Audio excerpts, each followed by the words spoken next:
Hello and welcome to the vast African bush. We are coming to you on a live game drive from Djuma Arathusa and Cheetah Plains Game Reserve in the world famous Sabi Sand in the Kruger National Park area. A place famous from everything from its big cats to its big elephants and all of the smaller things in between. And we're going to try and bring you as many things as possible because this is Safari Live. And as I said, a very warm welcome to you on this glorious spring afternoon here in the African bush. My name is James. This afternoon I have Dazzling Dave on camera with me, and I hear tell that the intrepid explorer, the avid adventurer, Mr. Henry, may or may not have returned from his travels in Kenya, and will be on your screens as well in the not too distant future. But until then, we are here to occupy your time. And don't forget that you can send through your questions on #SafariLive on Twitter, or you can email through to questions@wildearth.tv. And what a lovely, bright and blue afternoon it is. My antenna, along with my hat, I'm both trying to make my life very difficult. Hold on.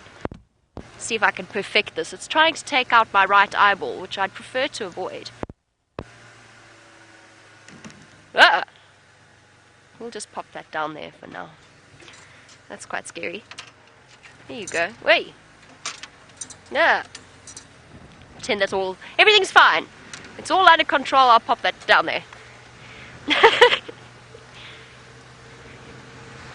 Well, I'm going to wrestle the antenna into submission one way or another. So while I do that, let us head across to said Mr. Henry so that he can tell you about all the wonderful tales of his adventures. Gobble.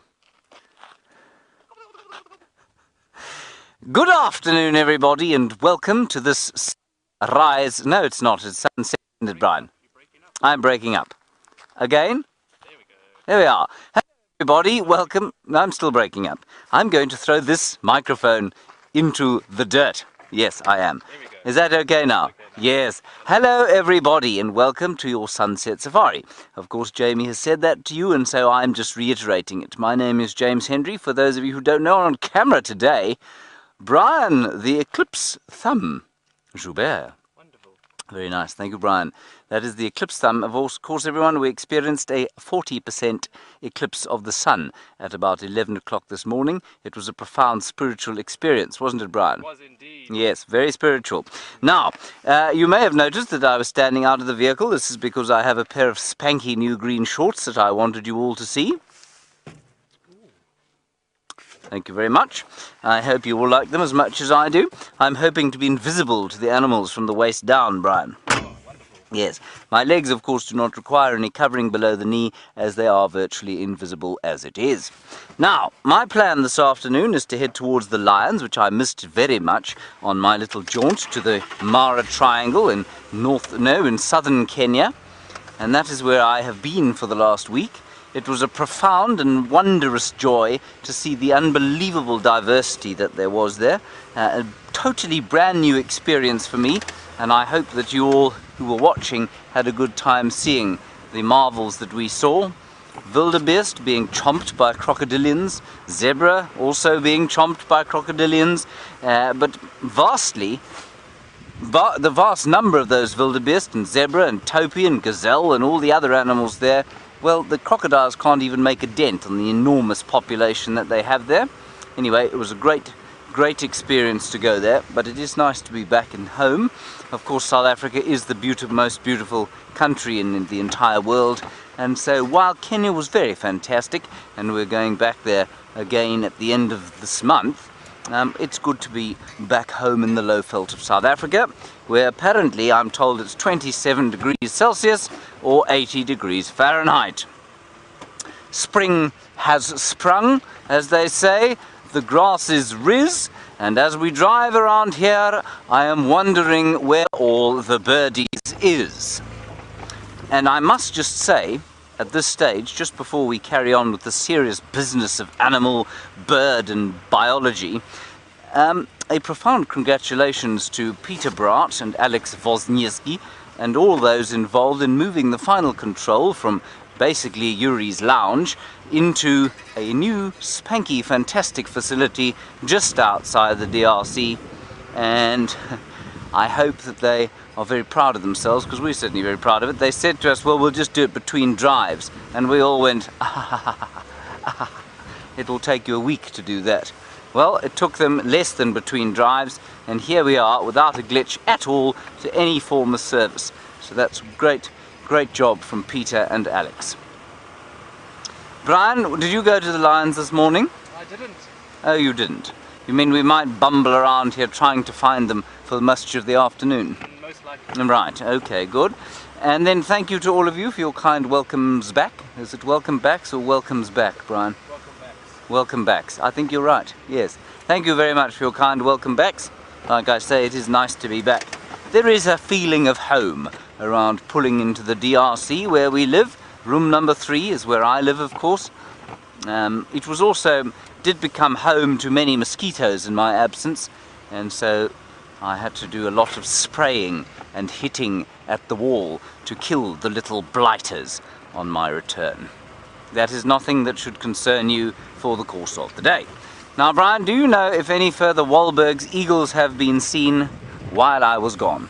Not that I know of. Ah, so still it remains the only one that I have seen. Oh, here we go.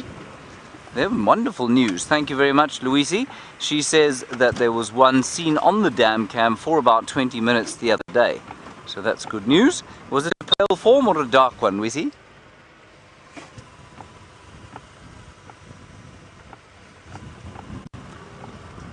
It was silent. Okay, silent. Okay, good.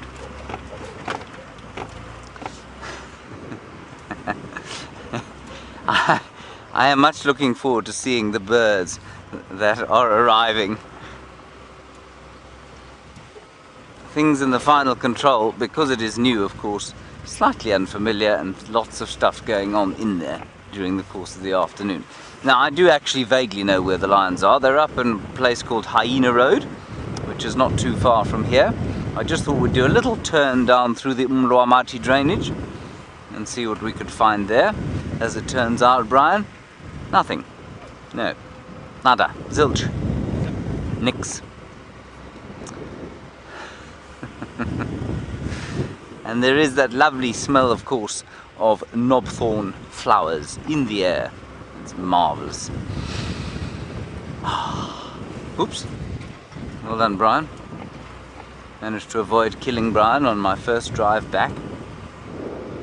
Not many trees in the Mara to hit the cameraman on, I must say. There are many rocks, however, you can drive your car into and render it utterly useless. I think what we'll do around the next corner is just have a little stop and a listen and a bit of a smell.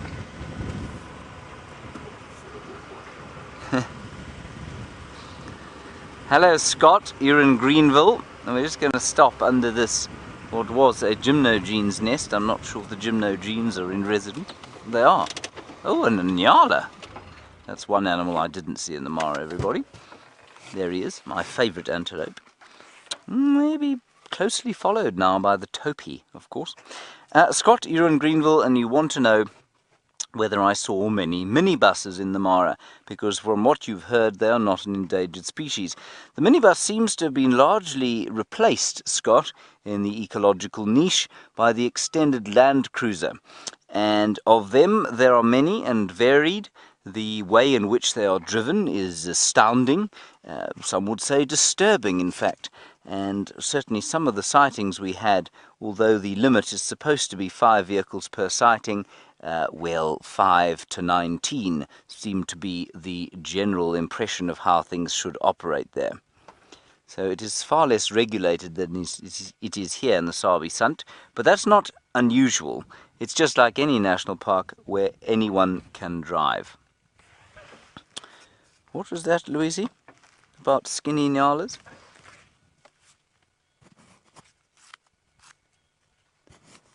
Ah, I see. Sorry about that. We're just making a little insert, everybody, a little sort of clip, a Safari Live story, if you like, on the drought. And so we record these chaps. I don't think he's looking, maybe a bit skinny. He's certainly looking moth-eaten. But I wonder if that isn't a function of the fact that he's now starting to lose, or she, sorry, is now starting to lose her winter coat. Because it's now starting to get a bit warmer. Not that we had a cold winter at all.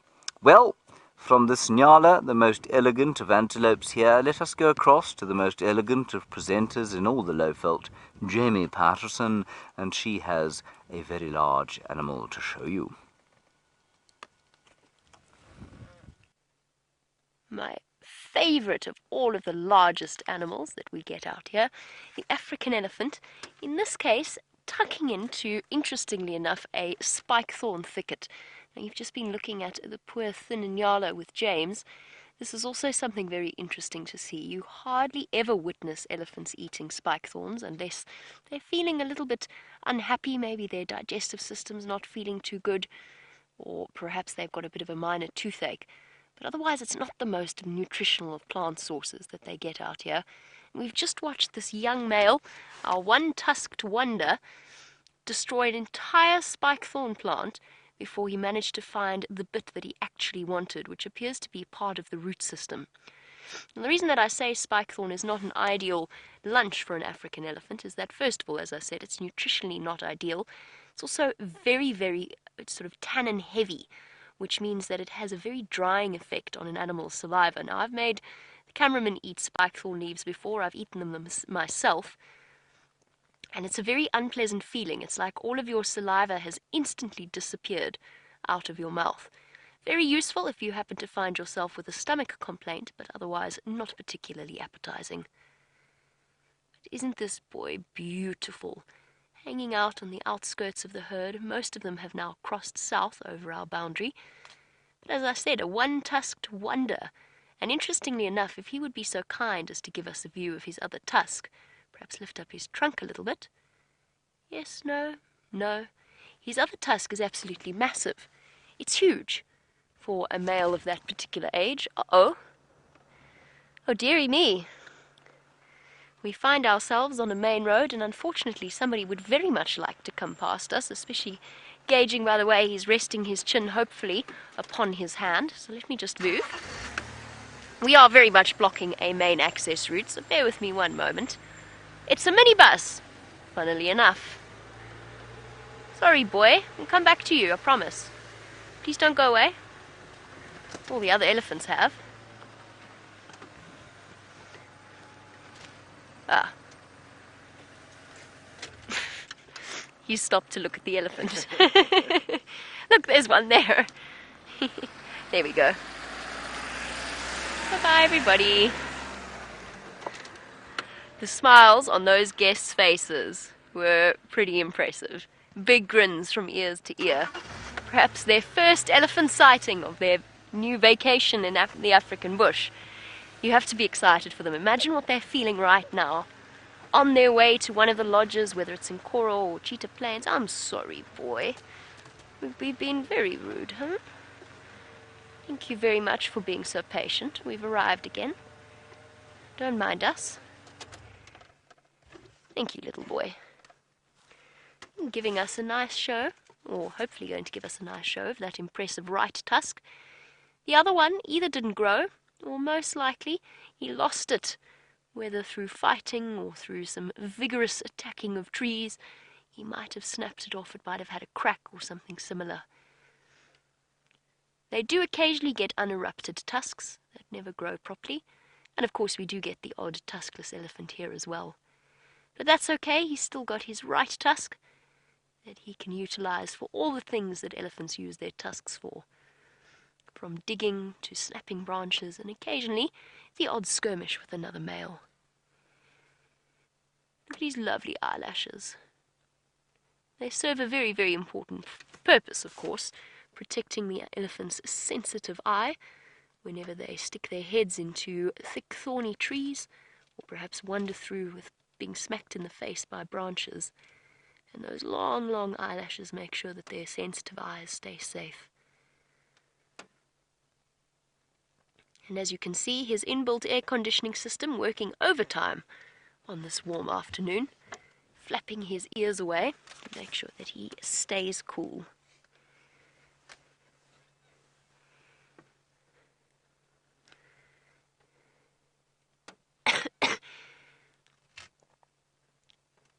That's not very appetizing, is it, boy?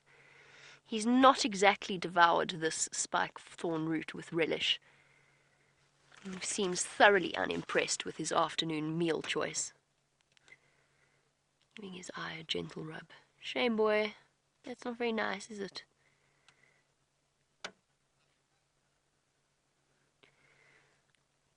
Not looking particularly enthusiastic about it. Oh, hold on. About to change my tune. Nope, it's going out again.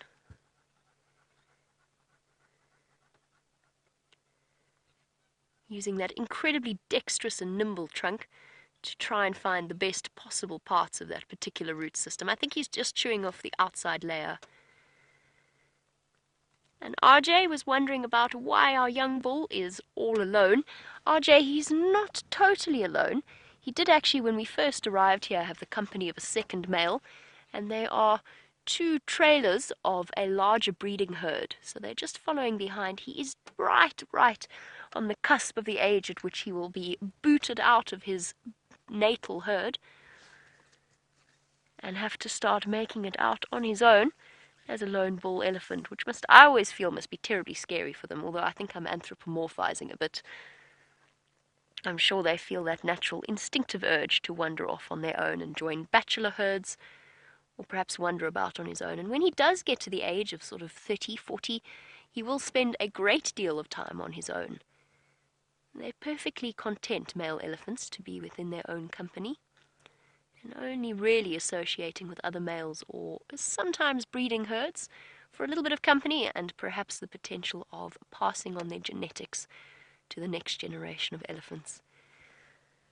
And he has moved further on to Cheetah, which is south of our boundary, so we're sitting right on the southern area of where we can go. The animal's not restricted in any way, but we are, which means that we cannot follow him any further or try and follow where he goes. Is that Herbert, or is it my... No, it's not. It can't be. Nope, it's a Toyota. Okay, we're going to just go further, a little bit further ahead, see if we can catch up with the rest of the herd that I saw crossing. Perhaps they've decided to stick around in the Mulwati drainage, where the food's a little bit better. Let me just pull over for this gentleman as well. Sorry, everybody. Otherwise, we're going to be constantly having to move.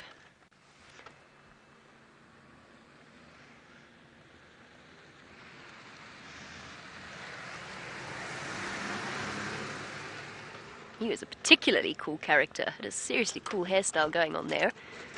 Now, I spoke about the elephant's ears acting as its internal sort of air conditioning unit, and RJ would like to know how that works. How does the elephant's flapping of the ears help to cool them down? Well, RJ, although those ears are very, very thin, and the skin on the ears are very thin, it's much, much thinner than any other part of the elephant. They've also got a really extensive network of blood vessels. So essentially what that does, it's kind of like us when we get hot, when we exercise and we go pink in the face. That's to bring the surface of the blood to the surface of the skin where it can be cooled down by the passage of air. Elephants have just perfected that. So they've got these enormous ears with lots and lots of blood very close to the surface, and that constant motion means that air moves across it and it cools the blood down, and then that's transported to the rest of their bodies. Because as you can imagine, I mean, we're just going into summer now, and it's probably close to 30 degrees, 86 degrees Fahrenheit. In summer, temperatures are going to skyrocket to over 40 degrees, well over 100 degrees Fahrenheit. Hello, Elise. You're making life very difficult. There's a big female at the back there. Sure. How terribly inconvenient. We'll stop here for now. We do have a nice clear view of her. So there we go, RJ, not all alone at all.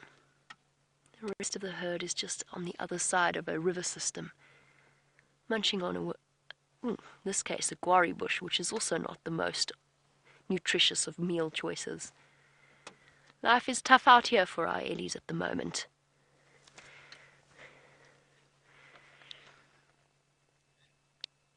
James.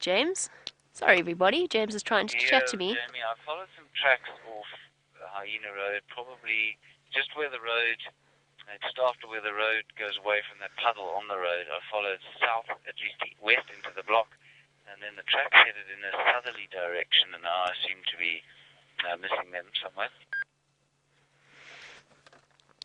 Okay, copy. Unfortunately, that area sort of got riddled with different entrances. The best entrance would have been a little bit further north from Hyena Road. But are you at the drainage line yet? I'm on the edge. Okay, copy. I think they might be a little bit further to the north of where you are. Hold on one moment. Sorry, everybody. James is lost. I mean, not that it is his fault at all.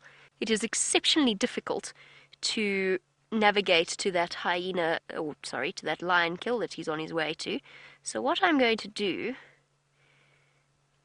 is I'm going to attempt something that may be crazy, but I'm going to try and send him... Oh my goodness, I'm so technologically advanced. Here we go, I'll show you what I'm doing. Just while I'm chattering away. I've put a place mark on a map, so there's our map. Aren't I? Oh, how's your reflection there? Yeah, it's Bright. a little bit that we can see. Okay, so you can sort of see I've put a red dot where I think the lions are, and I'm going to try and send that to James and see if that works. I'm uncertain as to help him. I should have GPS the coordinates because it is very tricky to find.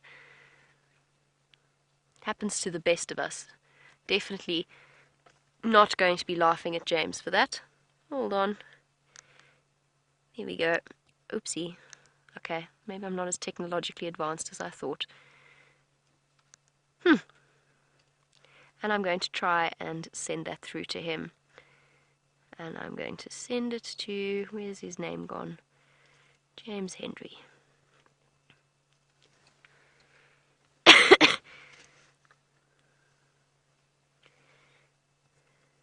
Here we go.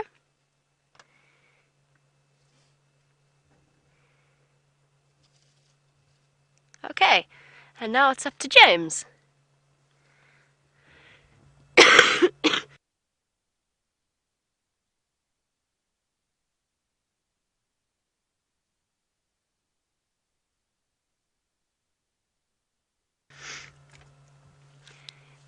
James, I've marked a point on the map where I think they are, and I've sent it through to you.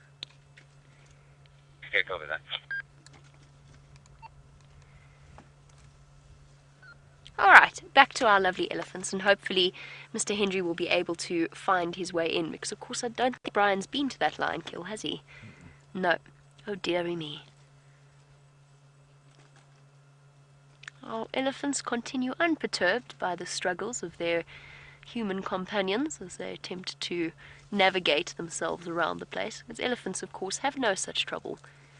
With their inbuilt GPS systems and incredible memories, an ability to communicate over tens of, and possibly even hundreds of kilometers, although that's sort of unconfirmed, but certainly incredibly far distances with their deep, low rumbles.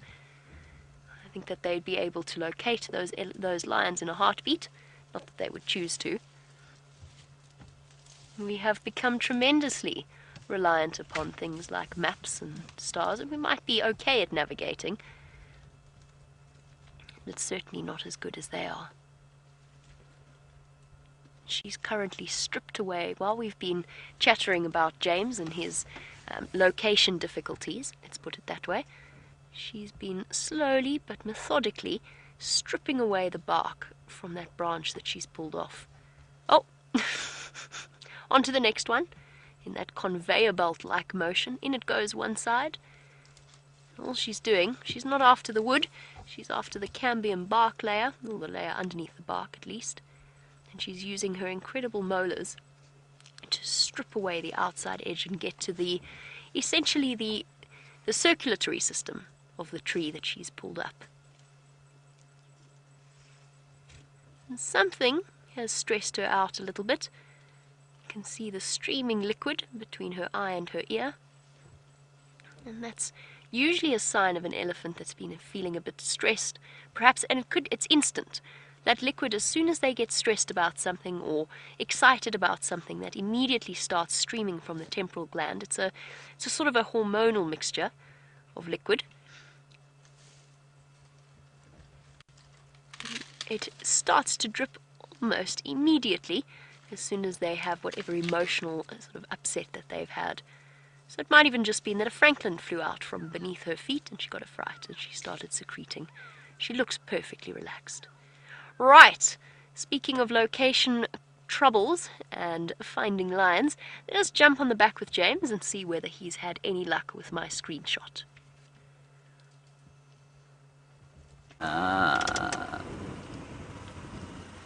I have indeed had some luck with the screenshot, everybody. Here are the tracks going off in precisely the position where Jamie very humbly said, well, I think they're around there. Well, unsurprisingly, she is absolutely correct. Well, I hope. There's some very big tracks going off this way, so we'll just ease our way along and see what we can see. I think there have been many people coming to the sighting over the last little while, so it should be relatively easy to find. Relatively. I've also noticed while we are driving through here that very few of the trees here have got any leaves yet. Hello Sarah, you say how does it feel to be back? It feels very good to be back, Sarah. It was a lovely thing to see, a new place, new wildlife, and I'll be very excited to go back there. But you know, every place has its charms, and as I was saying to Brian, over there the charms, I suppose, are the unbelievable number of animals, almost no trees, very few trees, and the fact that you have these incredible vistas that you can look at. And here, there's just a charm of its own, and of course this is very much home, so it smells like home, which as many of you will know is very important to me.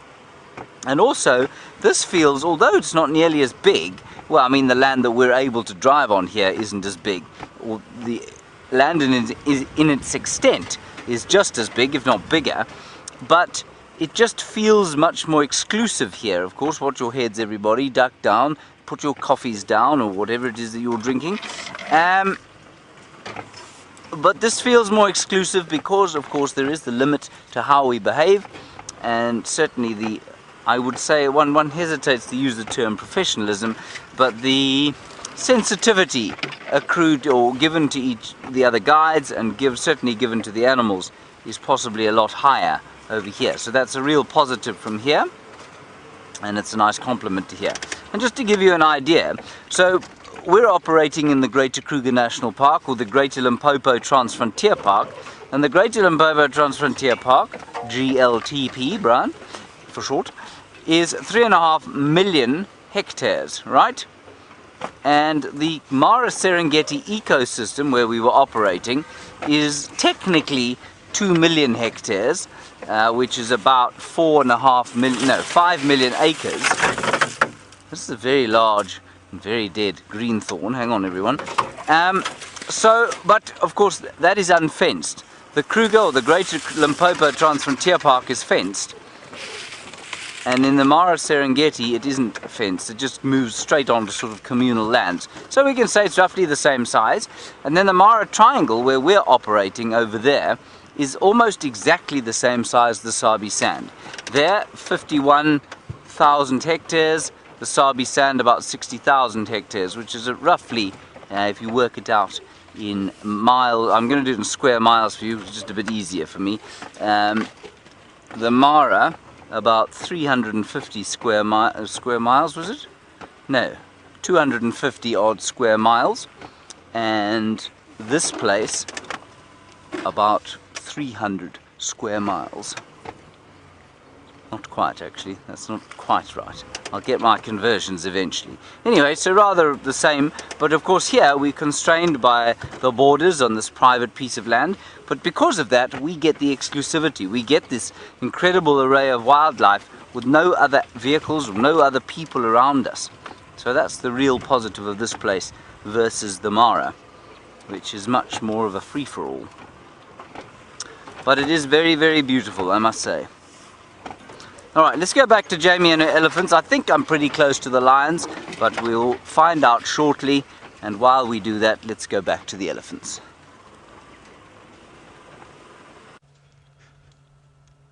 Aha, James has managed to find the off-road tracks. He may think he's close, but he has yet to find his way into that lion sighting. And speaking from experience, he may not be as close as he thinks he is, because it's very far away. Well, since my elephants are playing hard to get right now and have decided to disappear off to the south of our boundary, I thought we'd have a little chat about elephant tracks since we haven't done that in a very long time, and we might have new viewers that haven't had a chance to get to see them. So what I'm going to do is I'm going to hop out of the car with a very judicious inspection of the surrounding landscape. I don't think there's any other elephants trailing the herd, so it should be absolutely fine. And I'm not disturbing them in any way because I'm not going far from the vehicle from the road. They won't even see me when I jump out now, and I'll show you. But it just gives us a nice perspective of scale. Creak. Should be fine. Tiptoe. So I just wanted to show you. Can you hear me, Dave, if I do this and whisper? Okay, just so that I don't upset that female any more than I have to, because I think she's actually pregnant. Here we've got the elephant tracks wandering off the road. So these are beautifully fresh. We know because we can see the elephants. And if you have a look, you can see the network of veins that are essentially wrinkles underneath the elephant's foot itself. And each elephant has a completely unique pattern of wrinkles. And it will change over time, but some of them may have scars, some of them may have gaps. It's one of my favorite things about elephant tracks because it's like their footprint. Oh, sorry, it is their footprint. I mean their fingerprint that they've left in the sand. An elephant track provides you with another really useful marker, and that is the fact that the back foot, the front foot is pretty round because like most animals, they carry most of the weight on their front foot. So their track in the front is bigger, rounder, and then the back foot has fallen on top of the front track and is much more oblong because there's less weight resting on the rear of the animal. Thought that was an elephant running towards me, but it's not, it's the wind blowing. And what it does is it actually forms a little bit of an oblong with a scuff mark from the toe where the elephant has moved across. This is a nice big female, so for a sense of scale, perspective of scale, I'm going to pop my handprint in there. That's the back foot, so it's smaller than the front foot. You see that there, Dave? Yeah, perfect. Perfect. And then we've got a myriad of other tracks. Not scare anybody. A myriad of other little tracks here. So this is, oh, that's not going to work, my shadow's in the way. This is a little baby elephant.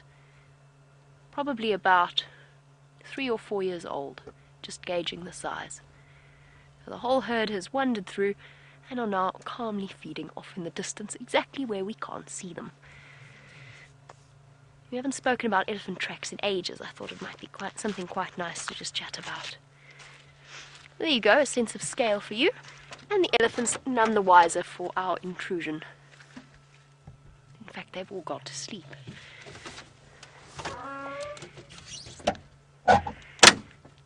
Not quite asleep, some of them are feeding. Let me attempt to replug myself in. There we go. Okay, so that was lovely. While we leave our sleepy elephants, Mr. Henry has been successful in tracking down those lions, and I think they're doing what lions do best, which is sleeping off very full tummies.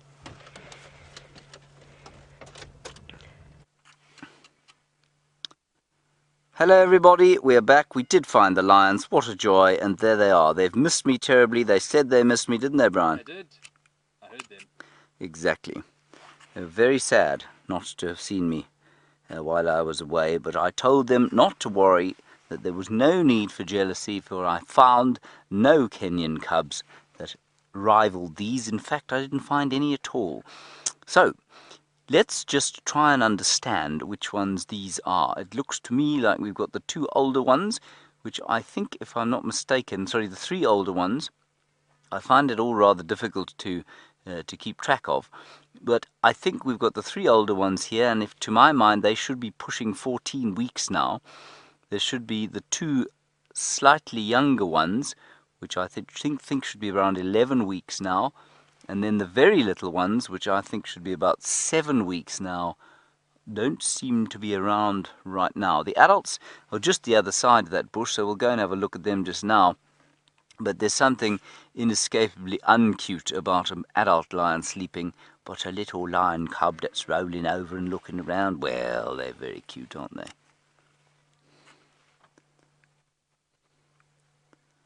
think they missed me, Brian? I do think so. Ooh.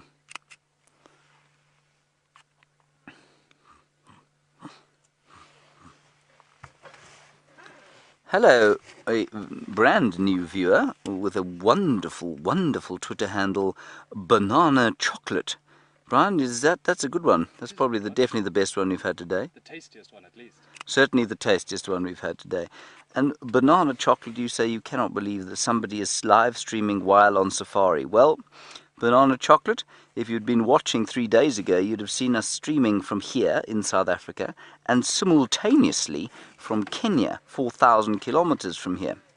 So yes, Safari Live, I think certainly one of the most entertaining live streams on YouTube, and keep watching and you might be able to see us in various different parts of the globe sometime soon. Beautiful. They are now deeply asleep. I think we'll spend a bit of time here because we don't know what's going on around the other side. So let's just see what these little cubbies do. I mean, Brian, can you actually count how many there are there? I think there should be 5, but I can only confirm the presence of 4. Yeah, I see 4 as well. I think there are probably only 4. So maybe the really little ones and one of the other slightly older ones is around the corner there. But you see, the cubs don't ever quite sleep in the same way that the adults do. They move around a little bit and then they get bored and they like to have a play. And the grass sticks in them, so they move, and then they stick their claws into their into their friends. Now you'll also be pleased to know, as we look at that incredible picture shot by Brian, that... Sorry, 1 second. I've forgotten entirely what I was going to say. I wasn't concentrating. Oh yes, the fact that we now have 2 long lenses, so Jamie will also have a long lens. We don't have to worry about one long lens and one shortish one, so that's great. Now Joyce in New Hampshire, you ask a very good question, to which I think I can pretty categorically answer no. You say, do I think that the older cubs might possibly be the offspring of the Matimbas? I think it's almost impossible, Joyce, unless they leapt up here. Oh, sorry, the younger adult lionesses. Yes, I do think that. Absolutely. In fact, it's almost certain. When I arrived here about 1.5 years ago, there was a yearling lioness, and it's almost certain that she was the offspring of one of the Matimbas. So I would say yes, for sure, which means these ones could well be carrying the genes of the Matimbas. They could easily be the grandchildren of the Matimbas, which is quite ironic, don't you think? Good question, Joyce. Thank you.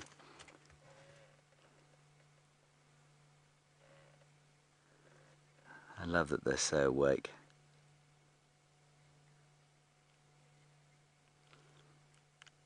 And Debbie, you're in Vancouver and you want to know when the male cubs are going to develop their manes.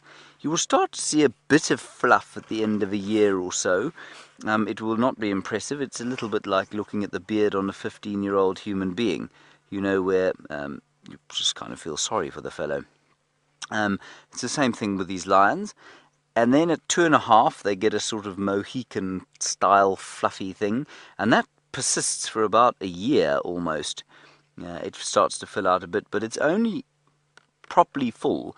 I mean, the Matimbas, not the Matimbas, the Birminghams have got quite nice manes, and I think they're about 5.5 years old. But they will continue to grow all the time through their lives. But they'll probably reach their most magnificent at around 7 years of age.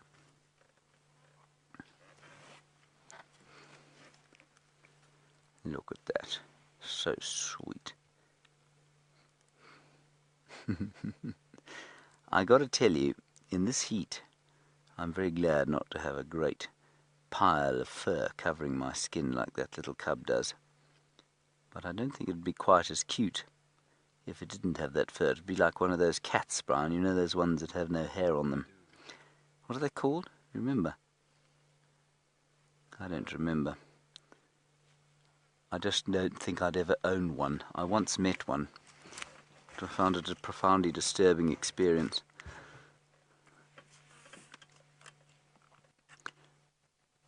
That's very good of that lion to stick its head up for us, I feel.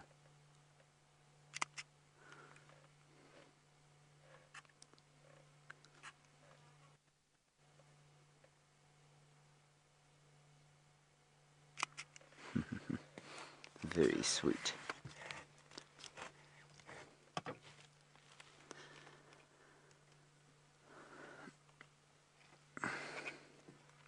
Hi Samantha, you're wondering why some of the cubs are slightly darker than the others.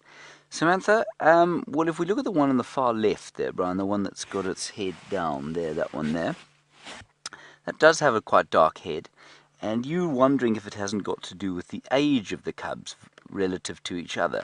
I think there's an element of that, yes. It certainly looks to me like the three very small ones, the teddy bear cubs, as I like to call them. They won't be looking like that for long, but I think that they are slightly paler than these ones. So age might have something to do with it. I think you'll find that these guys are also looking pretty dark because they've got quite a lot of buffalo guts on them. They've been lying around here on a buffalo carcass, which is just over my right shoulder here. We'll show it to you. It's just over there, Brian. You'll see it? You'll see that thing there? Yes. That there, everybody, is what was a buffalo. Ooh, that's delightful. But I think you'll find that that's what's on the head of quite a few of those little cubs. They will get all the sort of gore and gristle on their heads and the blood, and that will cake and dry there. And then when they eventually go and sort of move off from the kill, that'll be cleaned off by the parents. But I think that's one of the reasons they're looking a little bit like... oh, sorry, my head there. They're looking a little bit like they're different colours. The other thing, of course, is that in the same way that I am dark-haired, or I was dark-haired, of course, but when I had hair, Brian is slightly lighter haired than me, Kirsten is red-headed, and some of you will be blonde, like Connor. So it is with the cats here. They have slightly different colours, and I mean, I suppose the most extreme example would be a white lion or a leucistic lion, which I've never seen, but there are a few of them around in the wild still. So we certainly don't have any white lions here, but there is a difference in the colour. Very soporific, isn't it, Brian? I might pass out. Everybody, this is a very peaceful place to be. The flies are buzzing, and while they're not sitting on us, they're sitting on the buffalo. It's quite a peaceful sound in the background. One or two crickets. One or two birds very far away, but otherwise all is absolute peace. Even for the buffalo, Brian. He's been at peace for a few days now. This is a very good place for them to have caught him, everyone, and that's largely because, of course, it is in an area where he would have struggled to swing around and get away from them. So they would have been able to sneak up on him and, attack him from multiple angles without him being able to see where they were coming from. Now these lionesses, unassisted, but for the last one they had, I think, before this, they have been doing a remarkable job of killing buffalo. And I think that's really impressive, and I think perhaps a testament to the fact that the buffaloes are starting to get a little bit weaker as a result of the drought. Before Brian and I fall asleep here, let's hand you back across to Jamie, get an update from her, and we'll go and have a look at what the adults are doing.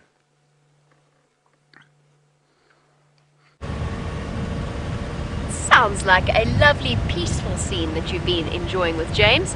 In the meantime, we've been slowly but surely making our way towards Cheetah Plains.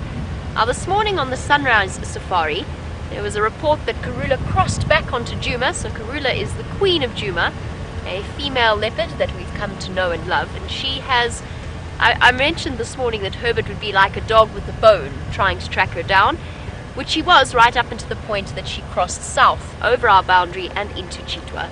So unfortunately she has decided for now to abscond to Chitwa. Hopefully she'll be back at some point over the next few days. I feel as though it's been a while since she was last on Safari Live. So that's why we're not looking for Karula. We are, however, following up on another exciting report on another firm favourite of ours. We We're heading to Cheetah Plains because apparently the Styx Pride are around. And we might have lions, lots and lots of lions on this afternoon's sunset safari. We're going to go and slowly make our way there, see if we can catch a glimpse of them. They're right close to the Nkoro boundary, which is north of where we can go, but fingers crossed that they will still be around and we'll get to have a chance to look at their lovely little cubs. Slightly less fluffy than our lovely Nkuhuma cubs. They have come down with a terrible case of mange. They're constantly itching and scratching and a little bit uncomfortable, but it's something that we think that they will grow out of. And I, for one, am very keen to get there and do a head count of all the little cubs. They did have 8. I've heard a couple of reports that they now only have 7, but then I spoke to Ephraim this morning and he said he saw 8. Now, I'm quite keen to go and see for myself whether or not all 8 Styx cubs are still alive and well. So that is our plan for this afternoon, and then of course the variety that Cheetah Plains provides, which includes, as the name suggests, the possibility of a cheetah sighting. Now, yesterday on Brent's, was it yesterday? It was yesterday. Yesterday on Brent's birthday they were on Mala Mala, which is south of our boundary, but there is a good chance that they've decided to come wandering back further to the north. So that, I think, will be our plan for this afternoon.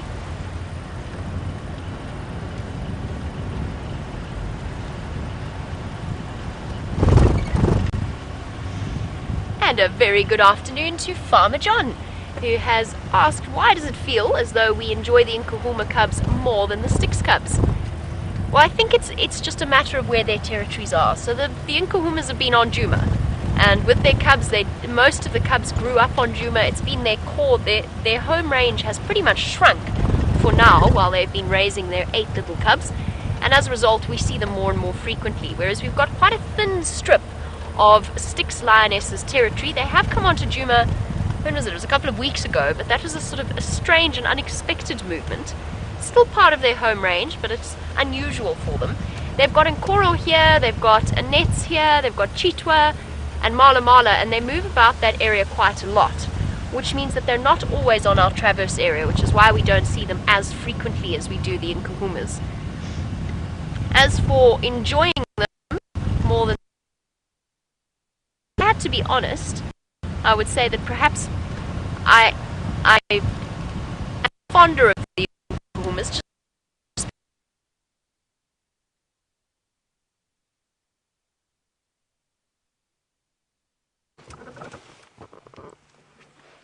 There is Amber Eyes, everybody. She's just over there, and she's sleeping very soundly. Now, I don't know, I wonder if you can tell me, I'm sure you can, if there has been any mating while I've been gone, because she, of course, is part of that incredible video that has gone completely viral, over 5 million views of Amber Eyes hugging one of these cubs. I think it was only 16 seconds long or something. It's a very, very sweet little clip. But she, of course, is not the mother of the cub that she was hugging. She's an auntie. And then there's one of the little teddy bear cubs. They're all here. 1, 2, 3. 1, 2, 3, 4, 5, 6, 7, 8. Yeah, everyone's here.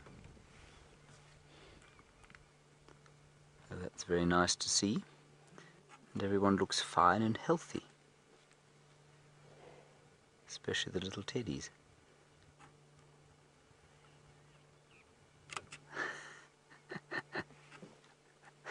They're very sweet, these things. Do we know if Amber Eyes has been mating, Brian? Not that I know of. Not that we know of. But she certainly seemed to be coming into estrus. Ah, okay, but no, we're just getting a report from Buffelshoek, well, actually from the final control via Buffelshoek, that she was seen mating in the last few days. It's unusual that that should be over already, but maybe, you know, maybe it's just faster for some than others. It could be that she's still in a sort of an-estrus situation.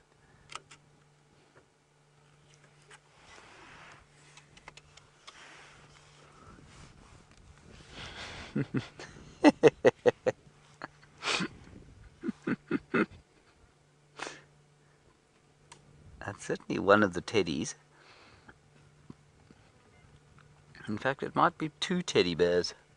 I think it is actually. I think that's two of the little ones. So sweet.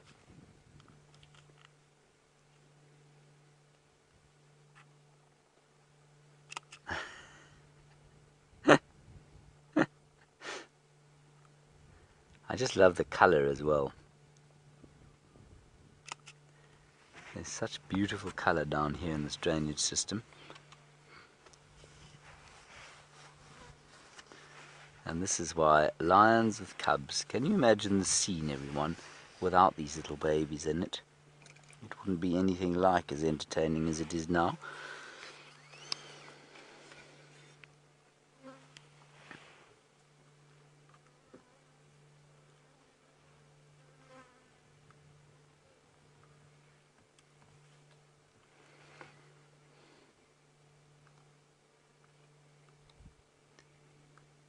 Hello, Sherry in Colorado. You say you believe the hairless cat I was talking around is called a sphinx. Is that correct? Goodness gracious. A sphinx. Well, it could well be, Sherry. Thank you for that. Yes, not a cat that I think I would like to purchase myself. I find them slightly eerie.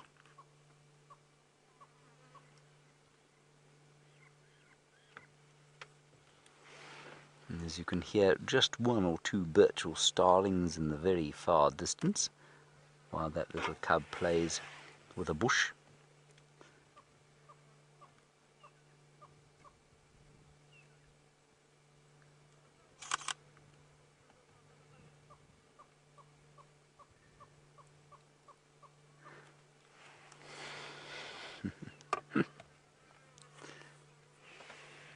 And everything else is fast asleep. Now, I would like to know from all of you, please, hashtag Safari Live, questions@wildearth.tv.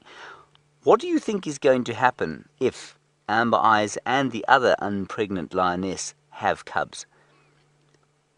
I think this would be, personally, I believe it would be a fascinating time, because there is this drought, and if it maintains, even for the next few months, I think that this pride could suddenly find itself going from 5 very quickly to almost 15 or 20 lions, and surviving, simply because the drought, I think, is making it pretty easy for them to hunt, pretty easy for them to get the things that they want to eat and the things that they need to produce the milk to feed little cubs like this.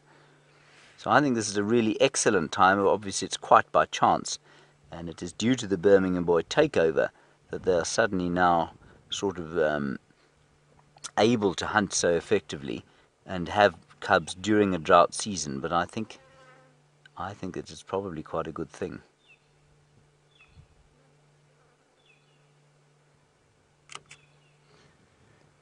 And I'm certainly not hearing, while we sit here and ponder the drought and its effect on the predators, which we always said, remember we said we thought it was going to have a particularly good effect on the predator populations, and it certainly seems to have done that as far as the Nkuhuma pride is concerned.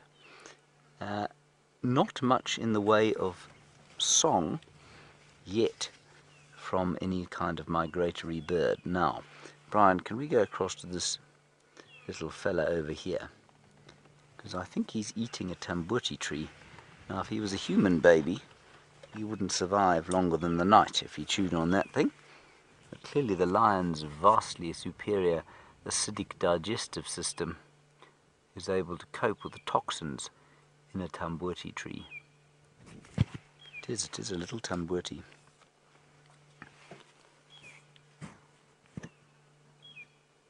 Very sweet little cub asserting its independence. I wonder if that isn't the young male. No, there are 2 males and 1 female, that's right, in this little litter.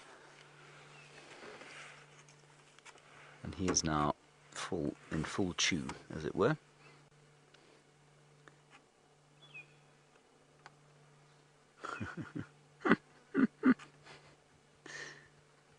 Filled with a nasty toxin, such that if you try and cook on that wood, everybody, you can actually kill yourself. Not a recommended firewood, Brian. No.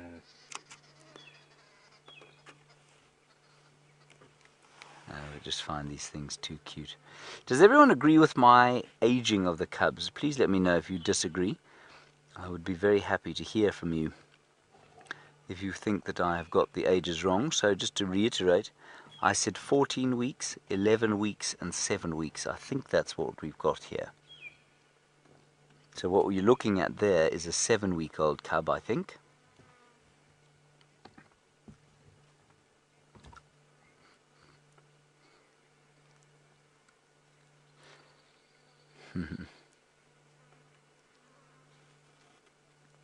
So here's an interesting comment from Janet. And Janet, just before we consider these things, this little cub's given herself a fright. It's a little lioness. She's come so close to us and then realized that we were looking at her. So I think she's 14 weeks old. I think I think she's tapping on the head of, no, hang on a second. I think that one is, yeah, I'm getting a little bit confused here. I think that's actually a 11-week-old. And then, Brian, if we go across to the two males playing here, there we got quite clearly one that's smaller than the other, and that's a 7-week-old, and I think one of the 14-week-olds. So, Janet, nice one from you. You say you were amazed by the space and amazing parts of the Mara, but you think you prefer the Sabi sand. But I think what you've done is give the key to why that is the case for you. You say because you've been watching for a long time, this feels familiar to you. It does, but more than that, probably, Janet, we know these animals. And that is the key for what we do. It's all very well for us to show spectacles, which is what we did in the Mara. But of course the joy of watching on a daily basis is that you get to know the animals, don't you? You get to know these animals as individuals. You know Amber Eyes, you know Karula and Shongile and Hosanna and Shadow and Sindile, and you watch these little cubs grow up almost on a daily basis.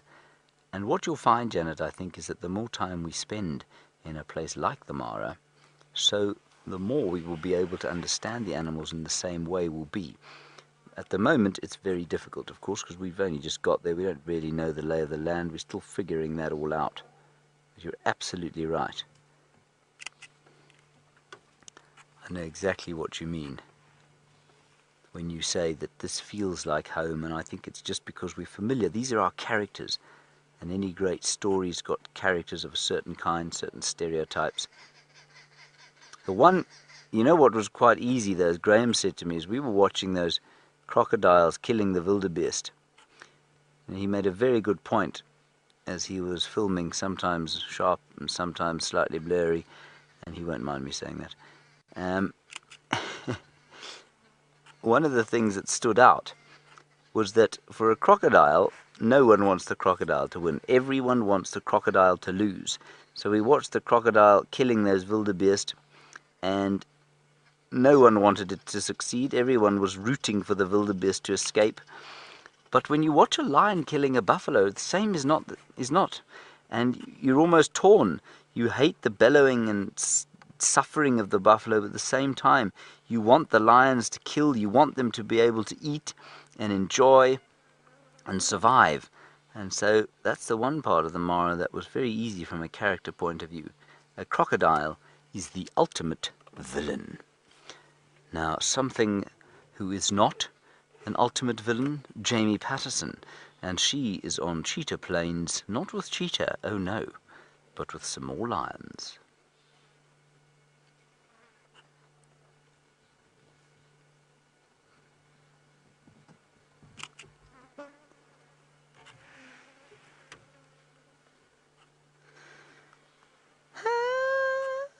We're still live. Luckily, everybody, I did not say any bad words. It was very close. I nearly started to sing a small song there. Did you notice that, Brian? I did. I almost joined in. I went, and then we stopped. Phew. The TriCaster froze, everybody. That is a piece of sophisticated machinery that Louise is now attacking with a hammer in order to make it function properly. Hit it harder, Louise. That way it will work. So Jamie is on Cheetah Plains, and she does have the Styx Pride, but we're not going across there just yet. Right. Louise has finished beating the TriCaster into submission. Let's go and see how Jamie's doing. I'm not sure if Lou's ever told it, anyone's ever told Lou at least, not to be quite so heavy-handed with our equipment, but nevertheless, we have come upon some more lions, and the reports of the Styx and their lovely cubs, and, as a lovely surprise as well, one Birmingham boy to complete the familial picture. And as always with our lovely Styx cubs, there's at least one on a termite mound, there's actually two, and the fantastic thing about them is that they're constantly busy, up and moving. Well, shame I say that, it's probably because they're constantly itchy as well. They're always up and about. The last time I saw the Styx cubs, you know in The Lion King where there's the good lions and the bad lions? These poor little chaps look so the opposite of our beautiful coddled Nkuhuma lions. It is of course because they have a skin infection called mange, which is a horrible parasite, and it really clearly is very irritating for them. Unfortunately, it's a naturally occurring disease and there is absolutely nothing we can do for them. Luckily, it seems as though there's a very good chance that they will grow out of it, since the older ones seem to be less affected than the younger ones. And there we have one resting completely peacefully. Hello, gorgeous. Just a quick update for those of you who are watching us. We will be having a school drive this afternoon, so when we suddenly change our tone and our theme and start to take questions from school kids and other such sources, that's just because we regularly do drives for school children across the world, which is something that I find incredibly special and unbelievably valuable in terms of the positive things that WildEarth and Safari Live can bring to this world, and conservation in general. And bear with me one moment, we can watch the lioness sleeping in the sun. How's it, Mike? How are you? Hi, guys. Just greeting one of the other, well, Mike from Cheetah Plains and his guests, who have enormous grins plastered across their faces. So, I think let us try and reposition, change ourselves up slightly and go and take Mike's place where he was in the shade. But before we do, look who's up. Oh, they've grown so much. Look how big you've got. You're like a proper little lion now. Almost. Not quite. Interestingly enough, none of them seem too bothered about the fact that they're all lying up in the blazing sunshine. Admittedly, there's not much in the way of shade around here, but they definitely don't seem to be too concerned. There we go. Settling in comfortably. Right, let us do a head count quickly from what we can see here, and then we'll change our perspective. Are there any cubs hiding behind that female? I don't think so.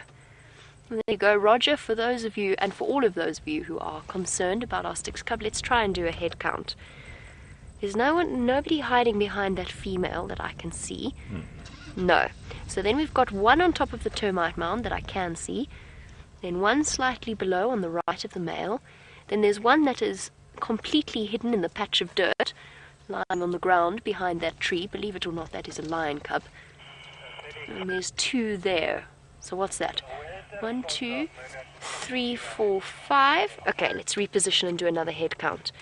So we've got 5 here that I can see. There might be more that side, but let's go and investigate. 1, 2, 3, 4, 5.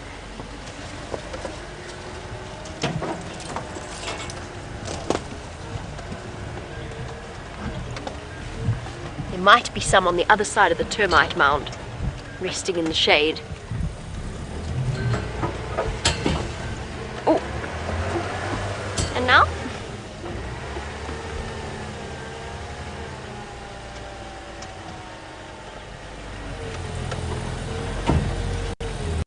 All seems to be okay. We're going forward. We did a very strange pop into neutral there. Okay. Oh, sometimes our vehicles have their idiosyncrasies.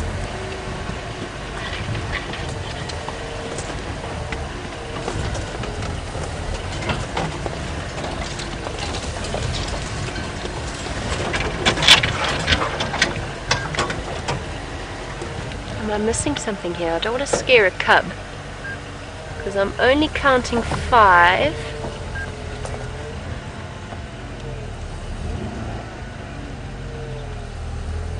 Oh, does she have some attached to her? No.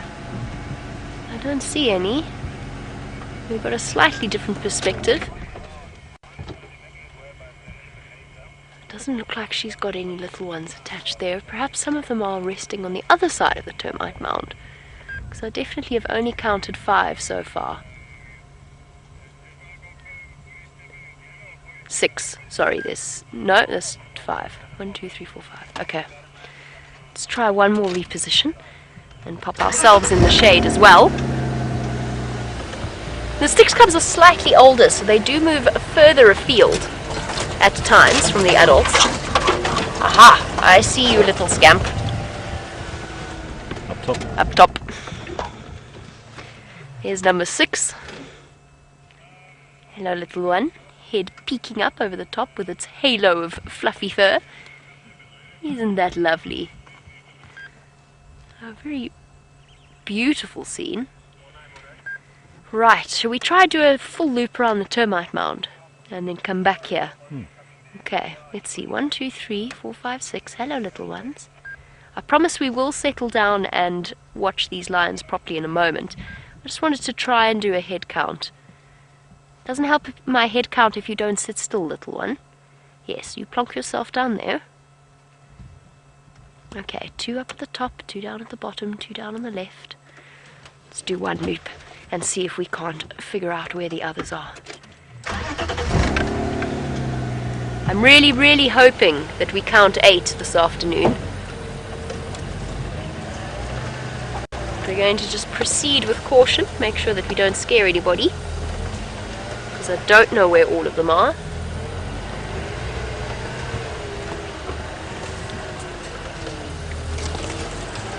There's some tracks, off-road tracks, vehicle tracks going off in that direction, but I doubt that's... So we've got 3 adult females, which is normal for the Styx pride, and now 6 cubs.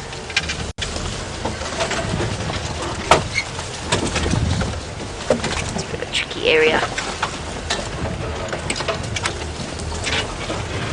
Keeping your eyes peeled, Dave.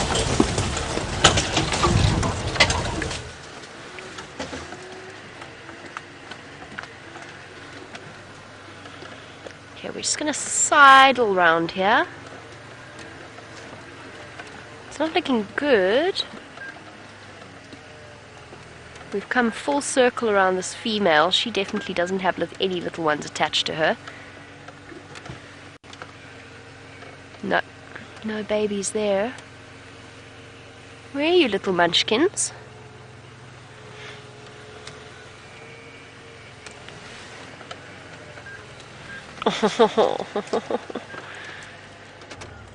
Oh, that's cute.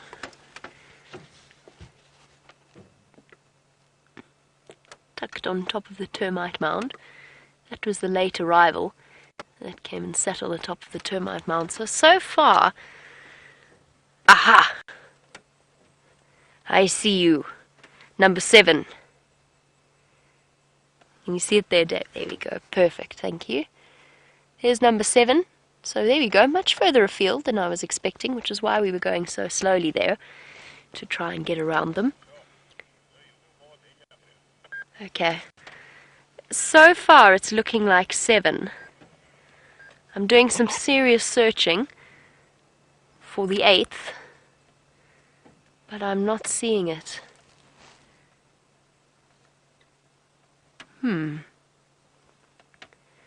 Well, as it starts to get cooler, then perhaps they'll be wandering around a little bit more, and we will be able to get a more accurate head count. But I think, unfortunately, it is looking as though one of the Styx cubs has not made it. I'm hoping that's not the case.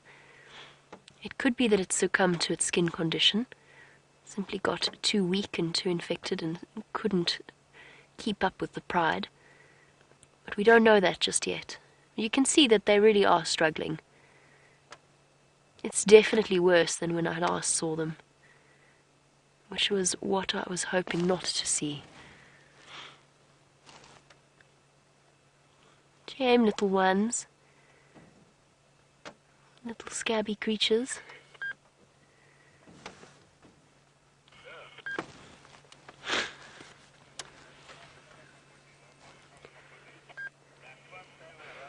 And isn't this an incredibly pleasant afternoon? We've had Styx cubs and Nkuhuma cubs.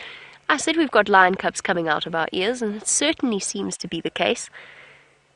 They're just everywhere at the moment, and we're not well, certainly I'm not for one going to complain, and I doubt any of you are either.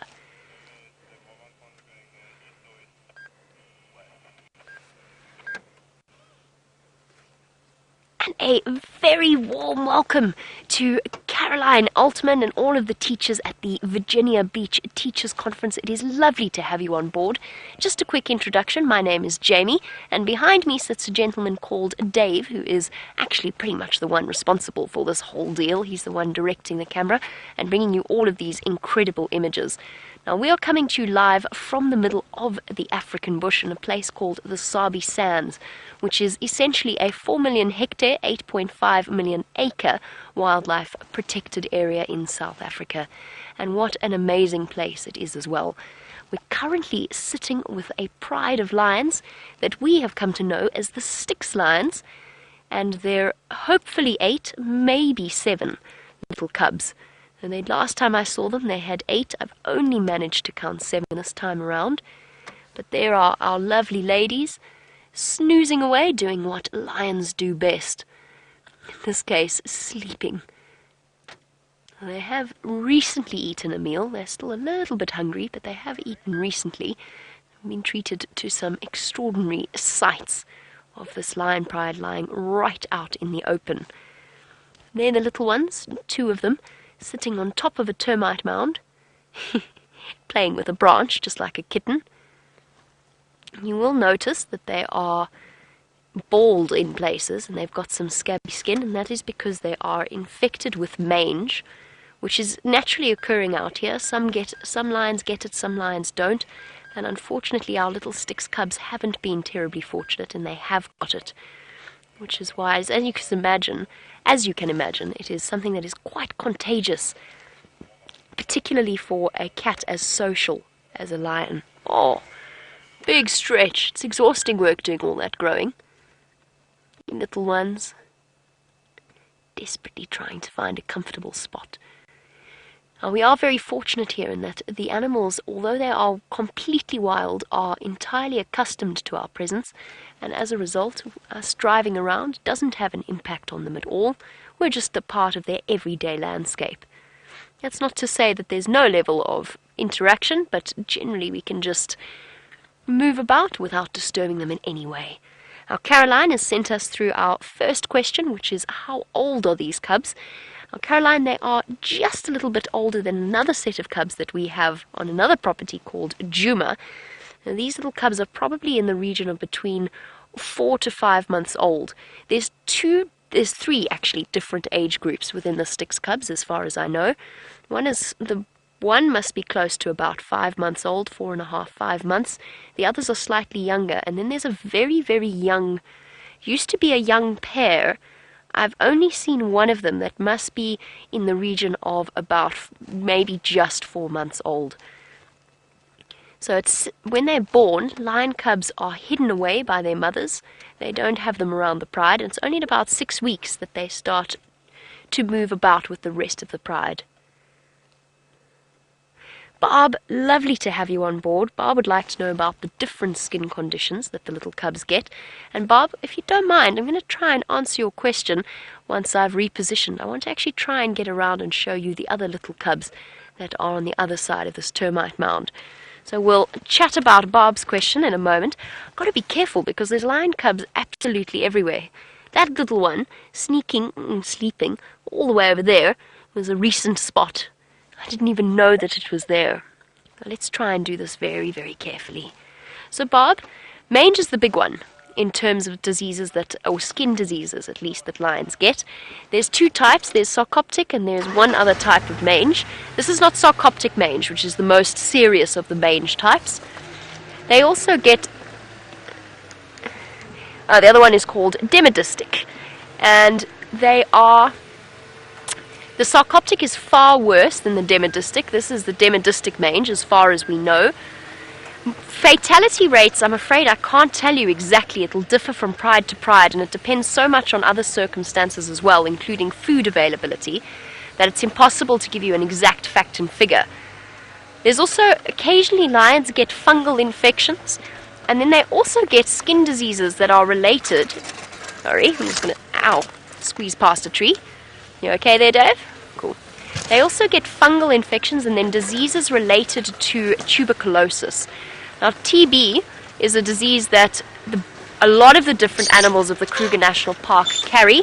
Most of them don't exhibit any symptoms until they get a little bit older and a little bit weaker. And some will never exhibit symptoms at all. But with that comes sort of bulbous protrusions from the joints of the animals.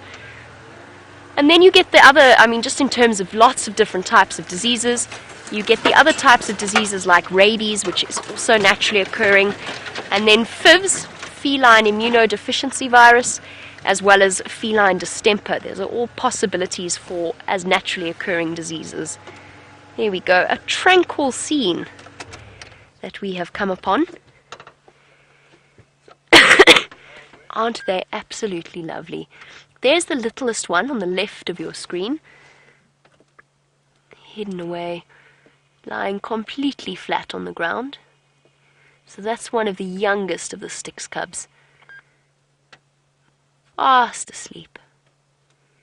And it seems as though the youngest ones have been the ones that have been the worst affected by this particular mange outbreak. Unfortunately for us, there's just nothing that we can do to help them. We've just got to hope that they grow out of it. And there we go, one of the potential fathers of the Styx cubs. I say potential because he is one of 4 males, known as the Birmingham boys. And he is one of the dominant males of this area. So him and his buddies will have been responsible for the mating with the females and now the protection of their brand new cubs. And speaking about lions and all the extraordinary things we can see out here, let's head across to James and see what he's looking at.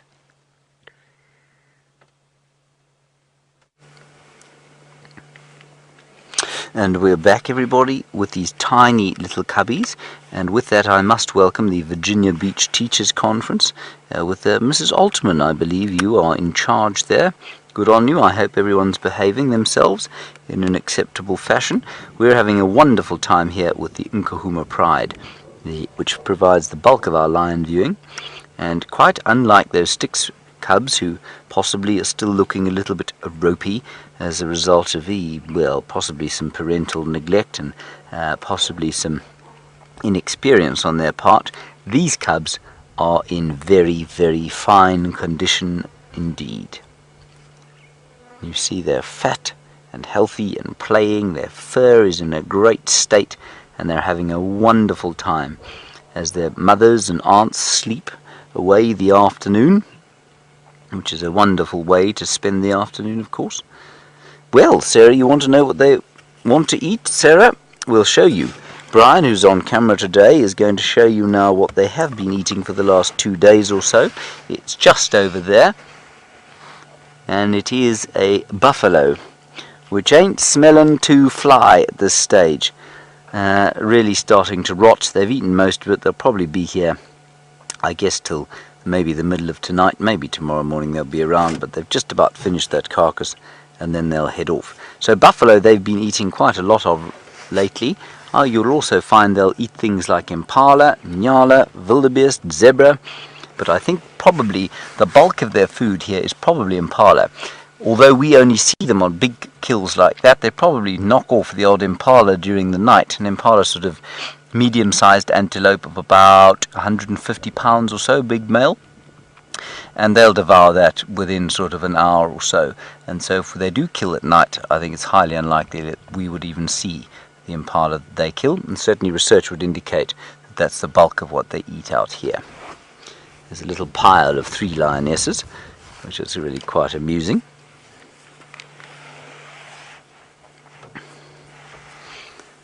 And what a joy it is to be able to do this. And of course, I know for the Teachers Conference, what a wonderful thing for kids to be able to look at.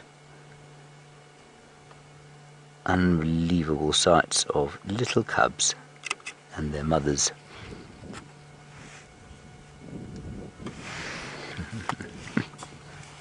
We've been sitting here probably for the best part of an hour now, Brian and I, and just having a wonderful time here. And if you have just joined us, which of course many of you have, this is a pride of 5 lionesses. The most notable one being the one that's just turned over now in front of the one that's yawning with those vast teeth.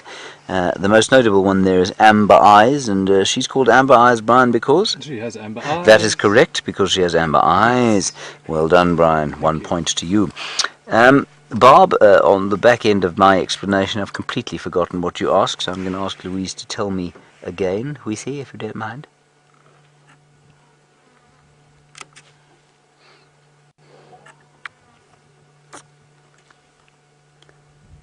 Sorry, Bob, I did completely forget your question. Oh, Bob, you want to know how long they spend sleeping each day? Well, you know, an adult lion sleeps almost as much as a teenage human being, about 20 hours of the day. Bob? That's about how long they sleep for. So that's quite a long time, really. But these little ones don't seem to sleep anything like that long, and I think you'll find that's because they're all still drinking milk. Milk, of course, is largely, or there is a lot of fat in milk.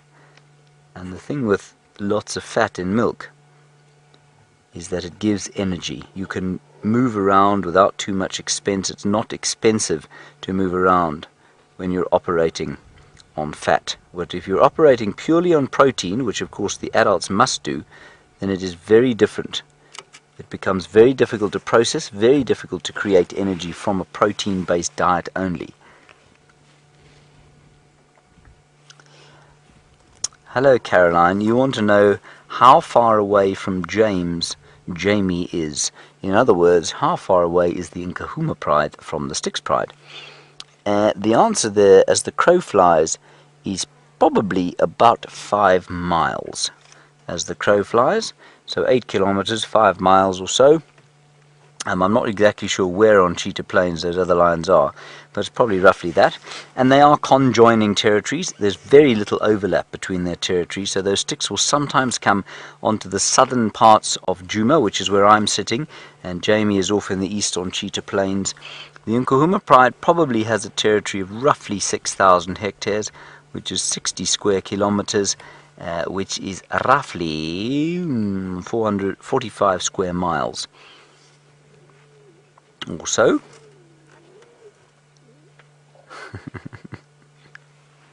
they are so funny, these things. And even the adults are getting up now. I think it's because they're being woken by these little cubs. Hi, Sarah. This is a common question, of course, especially as we look at the teeth of the lioness there, those enormous canine teeth. They look very dangerous, and you say, have any of the guides here ever been attacked by a lion here? Sarah, no, they haven't. Not in this particular area. Yes, it has happened. It's highly unlikely to happen. You really would have to irritate a lion very severely to make it attack you in a car. They don't see the car as something that is either good to eat or something that is particularly threatening. If we were here on foot, then the response would be entirely different, and so you have to be very careful if you're going to you've got to be very careful if you're going to go and if you're going to track lions with cubs on foot, you have to be very careful. Isn't this too sweet for words? Now they will all cross-suckle from each other, and now they're just starting, those little cubs are starting to get active, and they're starting to yowl and make those lovely sounds that make them the most gorgeous animals out here to watch. And just like with human beings, it's so much more fun if Dad and Mum want to play as well.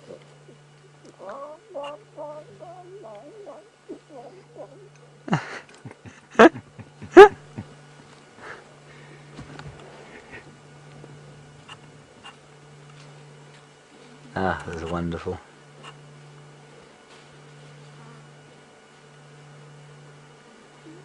Too special.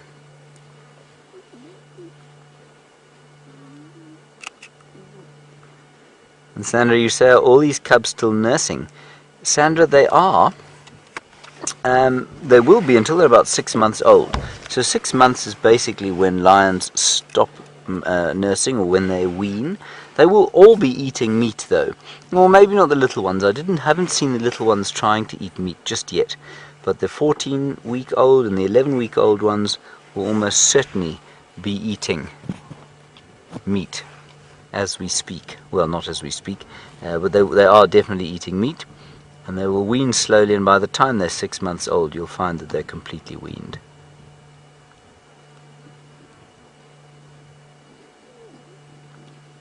This is so sweet. Them playing there.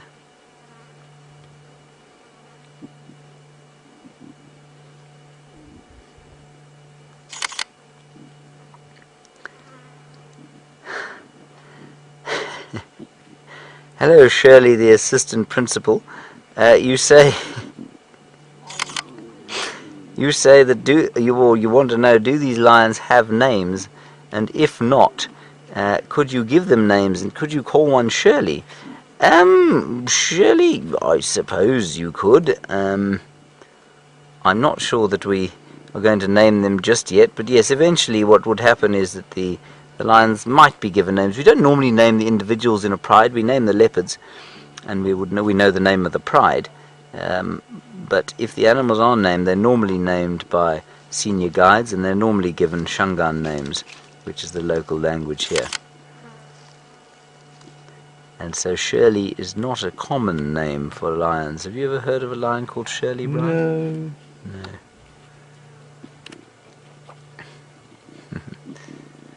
Max, you hear that, everybody? A little bit of anger there. Max, you want to know how far lions can hear?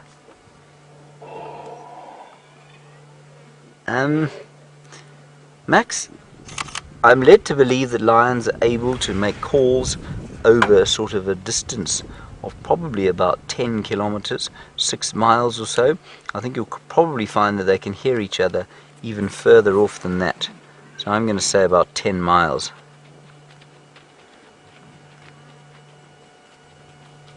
She's going off to the kill now to have something to eat from that rather... Oh no, she's not. Is she, Brian? No. No, she's making a wee-wee. Wonderful. Lovely.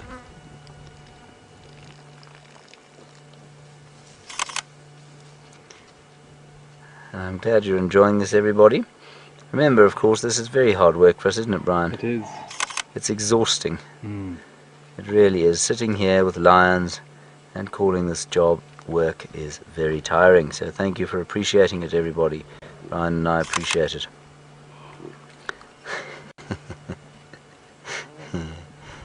It's such a joy.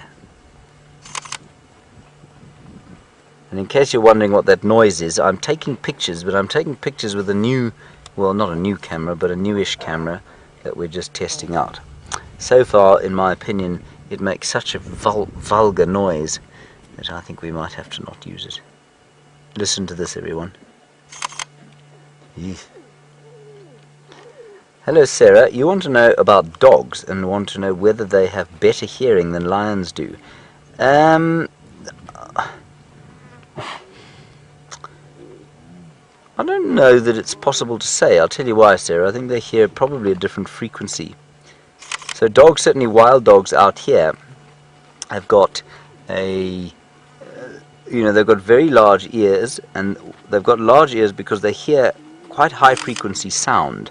And what you find with cats is that they make much more low frequency sounds, oh, oh, oh, and then they make that lovely roaring sound, of course, which will really shake the bones in your chest. And so I think you'll probably find that they listen to slightly different frequencies, and therefore it's probably quite difficult to say whether they've got better or worse hearing than each other. I think you'll probably find that lions are able to hear over slightly longer distances, certainly. Yeah, you hear that call? Calling the little ones?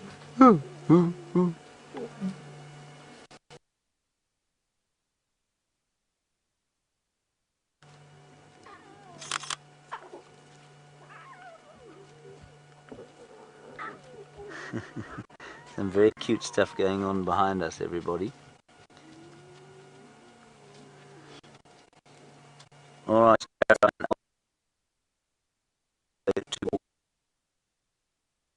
over there, her cubs, hopefully.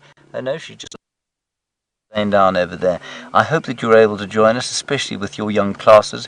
We find that one of our greatest missions, of course, is to try and create young champions of the wilderness. So join us later, hopefully, with your classes of kids. Until then, have a good afternoon, and well, try not to sleep in your meeting. Bye-bye. For the rest of you, we're going to stay right where we are. I see absolutely no reason to move. Do you, Brian? No. No. I'm just going to get on the radio. I might have to quickly just make sure who's coming here and who isn't.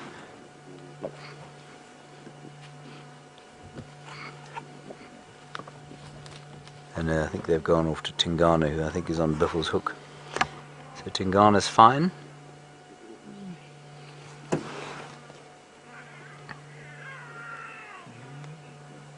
I don't want to move just yet, everybody. We've got a nice view here. The other lioness is sort of suckling 3 of the cubs.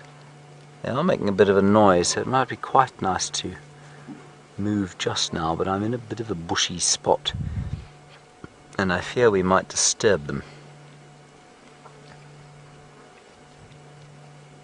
I think that's the mother of the little ones who's just walked off there. I think that one there is the mother of those older ones there.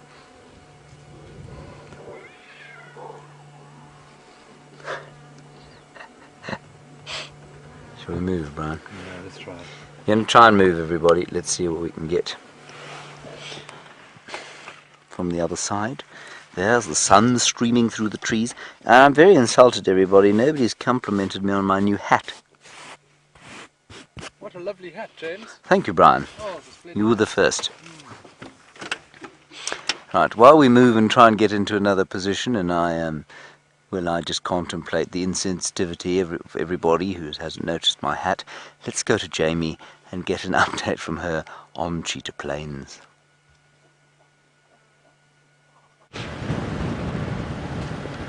Right, well, we have left the Styx Lions, and we've left the Styx Lions for a very good reason. We are racing towards the report of a female leopard. Now, unfortunately, my quickest way was barred by one of the biggest elephant bulls I've seen since I've started working here, and he very, very clearly gave me a very clear message that he'd rather I didn't come that way. So I'm going to take him at his word, or at least at his body language, and go around. It's just the way it has to be. He is much bigger than I am, and I'm not going to tangle with him.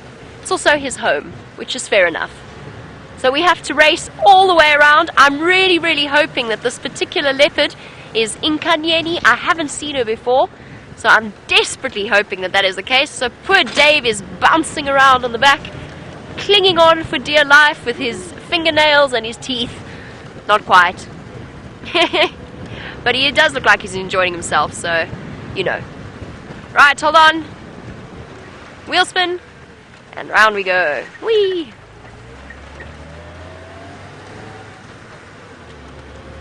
Now we have to find her. She's a beautiful elephant bull, by the way. Whoopsie. Absolutely stunning. Okay. Still got a bit of ground to cover now. Taking the long way round. I'm pretty sure that it is Inkanyeni. Chene reported her tracks coming south from Nkoro, and perhaps today is the day that I finally get to see her. I've been starting to feel horribly left out. Everybody else has seen her except for me. Dave, you've seen her twice. Yes.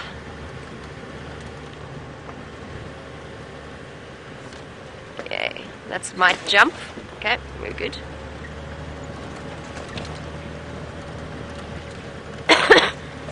We're not even on the right road yet. Whee! She is going north, which means she could well pop out around Nkoro, which is, we would hope to get there before she does that. I haven't seen Inkanyeni's cubs either. It doesn't sound like they're with her right now, but you never know. She might be on her way to fetch them.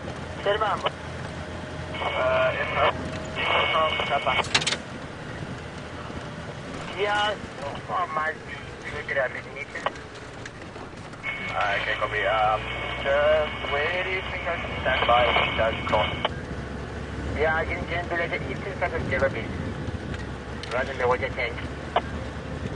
Copy, thank you. Okay, copy. I'll keep it up to you. Yeah, I'll do that. You got it. Sounds like she's getting closer and closer to the cut line. Fingers crossed, everybody, that we get there in time. So while I concentrate on working out exactly where she is, I'm going to send you back across to James to find out how his repositioning's going.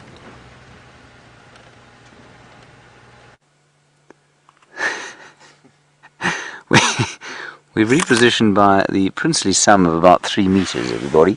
But well, this is where we were going to come. Excuse me.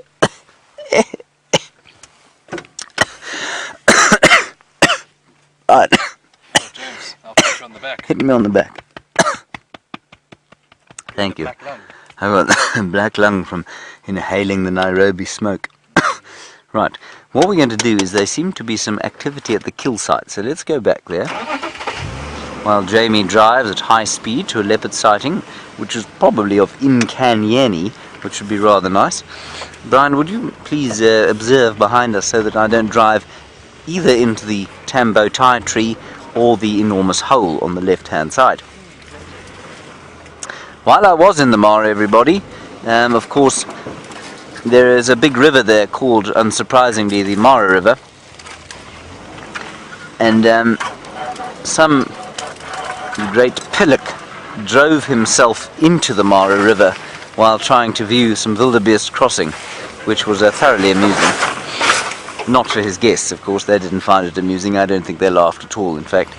Now, a good question about how these animals get sufficient nutrition if they only eat meat. Well, sorry, Louise, can you just tell me who that's from again? Daniel. Hello, Daniel. Daniel, they get enough nutrition simply because there is enough nutrition in meat. They also eat bones, of course. They eat bone marrow, they eat sinew, they eat a lot of the organs, which are full of fat. That's a very pretty little picture over there, which we'll just stop at briefly. So Daniel, that's how they get sufficient, and they've got the digestive system that's able to extract sufficient nutrition. It's not like with you. If you only ate meat, you would obviously become very sick quite quickly. Right, I don't know how long Jamie's going to be with this animal, so let's nip across to Inkanyeni and find out what's happening there. We've got a really limited time to spend with her, so I had to get you to jump on board as quickly as possible. I have just caught a glimpse of the wonderful leopard in front of us, and she is just in front of us. Can you see her there, Dave? Here we go. Who have we got here? She's going straight towards the boundary. Alright, sorry, let's try and keep up with her, get a better view before she disappears completely. And the wonderful news is that it seems like it is Inkanyeni. My first time seeing her. So exciting. And a big thank you to Ephraim, who called us in to bring us here. And what's fascinating is that her tracks go back on themselves. So I wonder whether or not there's a possibility that she's made a kill and perhaps she's going to fetch the cubs. She might just have been hunting though. Now often when leopards crisscross around each other, like or backwards and forwards, it means that they're either doing some hunting and some scouting. Hello, gorgeous. Oh, I really hope we can get a nice view of her. Just forward a bit. She's just there. Am I being silly? There you go, you got her. Well done, Dave. Let's just stop for 1 second and see where she goes. This is my first encounter with Inkanyeni. So I'm giving her a little bit of space. I don't know her as well as I know our other leopards. She seems absolutely fine from what I've heard. Okay, this is going to be tricky, everybody. We'll just wait till she starts moving.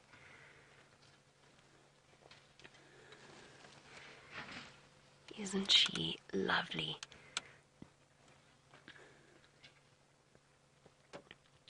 Yay! Finally! She's definitely on the hunt. She's looking across, alert, looking to see what she can find and spot. She's walking us straight back to where that enormous elephant blocked our path initially, so we might get to see him as well, in an interesting turn of affairs. She's a little bit further than the boundary than I thought she was initially, which is really good news for us. Okay. Sure, here we go.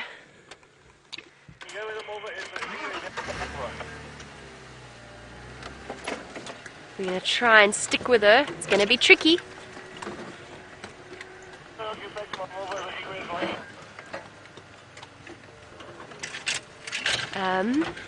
We're going to have to go round here, I think. Okay, let's try and keep an eye on where she is. She's going straight towards that termite mound. I'm sure she's going to go up on it. Oh. Squeeze through here. Cutting it fine.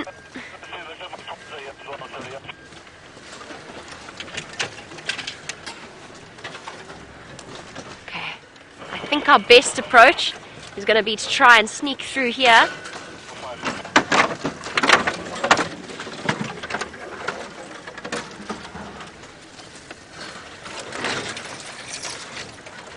And hope she pops out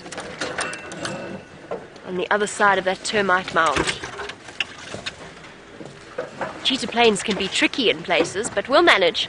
We'll manage. Here we go. Can we make it through here, Dave? Here we can. Oh, goodness gracious. I think Dave's bum left the seat there. Sorry, Dave. She should pop out just round here. Everybody keep your eyes peeled for that fluffy tip. You got her? Oh. Oh, perfect.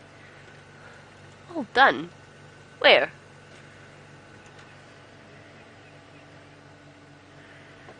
Should we try sneak through there? Oh, there we go. Yes, I got her.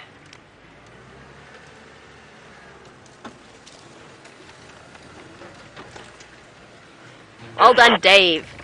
Okay, here we go.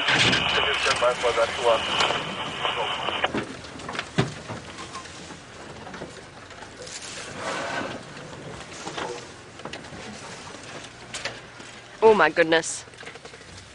Getting myself into trouble here. But I can see her properly for the first time, and you will too in a moment. You okay?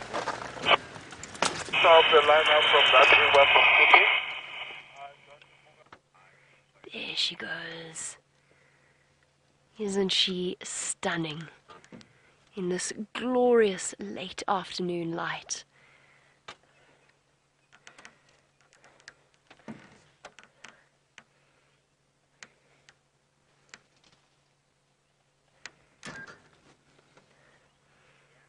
And James Richards, thank you so much. James has said yay, that he's glad that I get to see Inkanyeni finally, and that he is sure that I will comment on how very feminine she looks. She's a very ladylike leopard. I have definitely heard that report from many different sources, James, so I'm sure that will be my conclusion too. So far, she's treading with a dainty step, although that does describe quite a few leopards that I know. Oh boy. Are you ready for this? Impenetrable wall of trees in front of me. There you go, there's an example of the impenetrable wall with some spots behind it.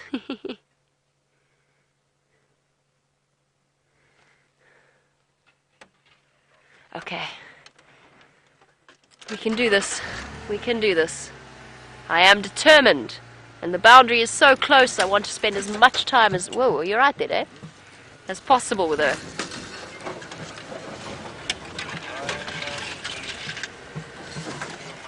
I'm going to have a flat tire. It'll be the second flat tire that Dave and I have changed today. You ready for that, Dave?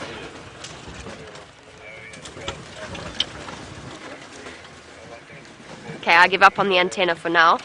So we might not be able to hear your questions terribly clearly initially. Okay. Are you okay there, Dave?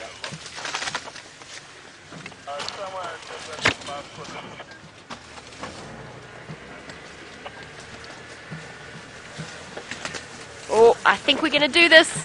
We're going to manage it.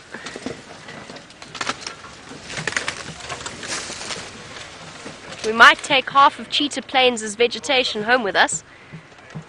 Okay, now what? Which way are you going, girl? I think we're going to have to go this way.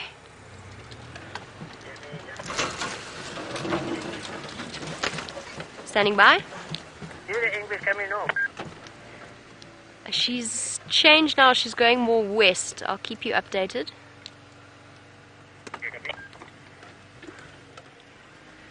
Sorry everybody, just keeping everybody updated as to her movements. So far, little Wendy is the only vehicle that's managed to negotiate the tight turns.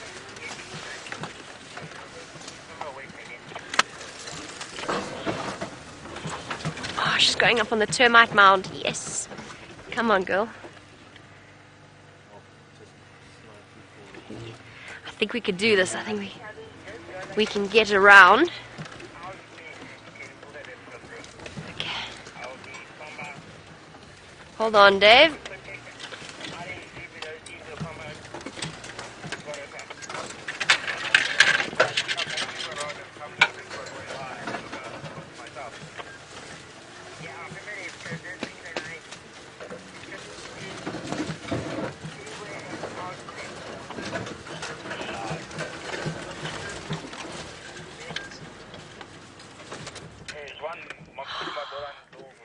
Wow. Look at that. Isn't she stunning? Fantastic.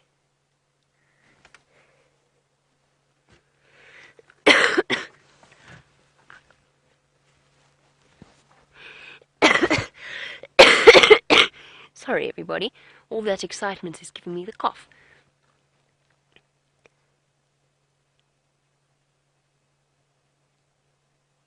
Staring off into the setting sun, it definitely doesn't get more atmospheric than this.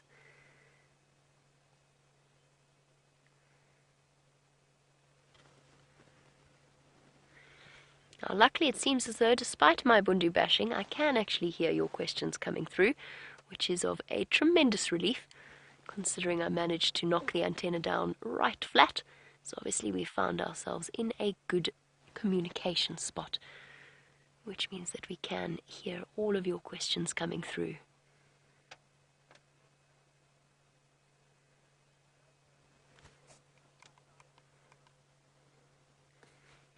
And just like that, she's perfectly still in the fluttering grass. A quick double check and clean along her back.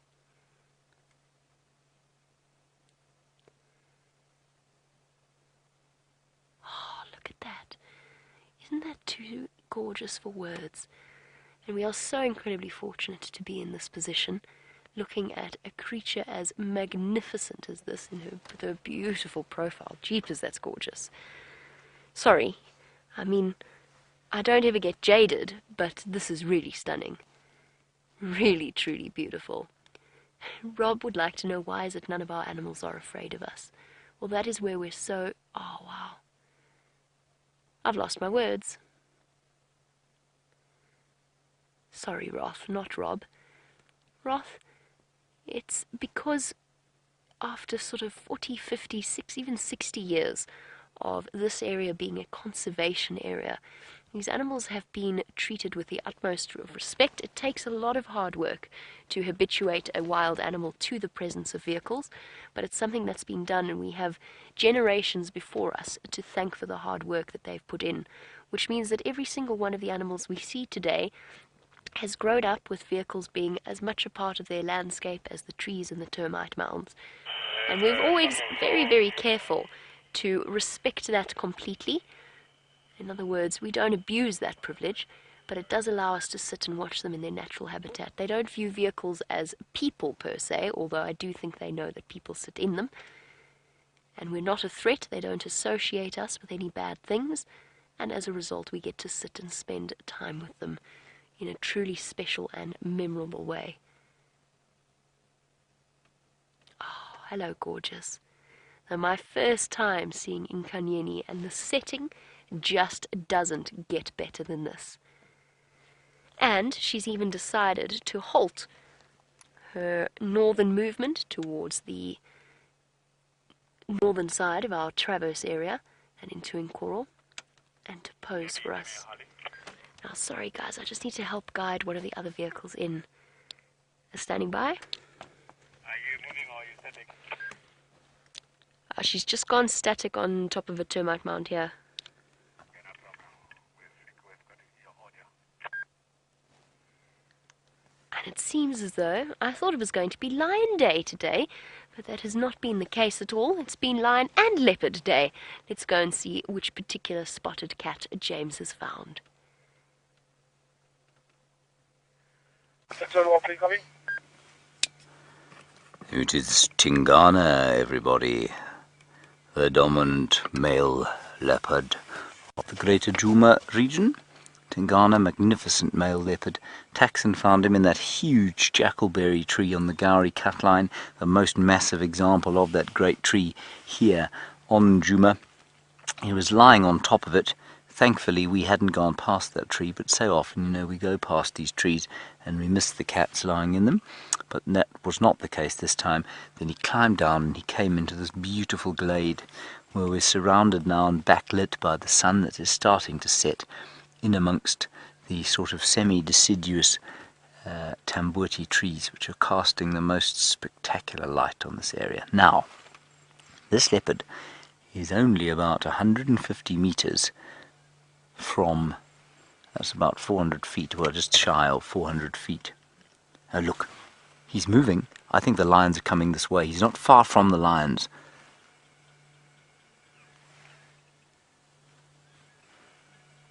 So he's really not far from the lions at all. You see how he looked up there? I wonder if he didn't pick up the sound of them feeding, perhaps. Now we're going to drive along this little road, and I've always wanted to use this word on a LiveSafari. This isthmus, as in the Isthmus of Suez, the spit of land that extends into the watercourse, and we'll see how far along we're able to get before we... Oh, look at that picture. Look at that, everyone. That is just too gorgeous. Isn't that lovely? Oh, look at him. That is so pretty. Alright, I don't know if we'll get too much more of a view of him, but let's try. And if we don't, well, we'll go back to the lions. That is presuming, or assuming, that I have not destroyed the steering column by then. You see, Brian, we're on an isthmus. It's actually more peninsula, I suppose, isn't it? I can still see the leopard. Can you see him, Brian? Well, that is good. Oh, did you get a fright? I did. I'm still having a fright.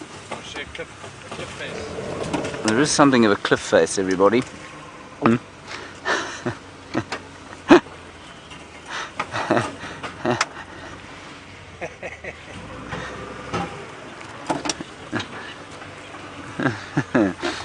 What am I hitting there? A little stump? Yeah, you just slightly at a bad angle. We're at more than slightly a bad angle now. Shall I go to the right? There is a small matter of this very large tambuti tree on the right. Now what have I hit?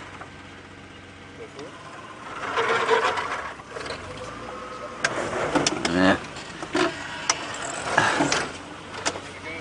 Hang on. I'm not sure that I can. I think we're going to get stuck on this tree. Phew. Okay, let's reevaluate that. That was a little scary. Over it. Let's try and do that, everyone. Sorry about this.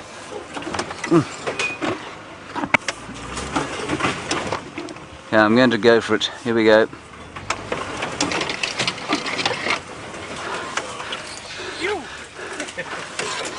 Alright. I think Taxon got out and saw the leopard. I think he is still with the leopard the other side there.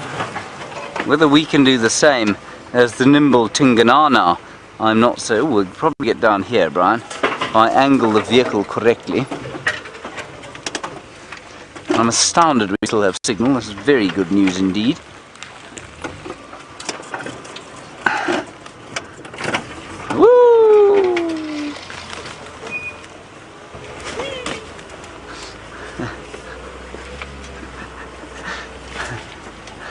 Okay, we're out. Now, let me just ask Tax if he's still got him. Tax, if you still got visual there?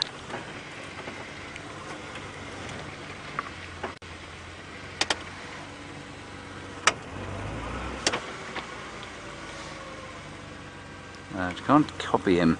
Tax, I thought he did you see him come out there? Oh, we got him.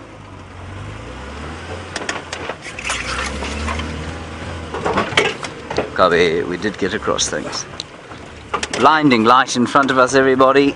Our star, no longer covered 40% by the moon.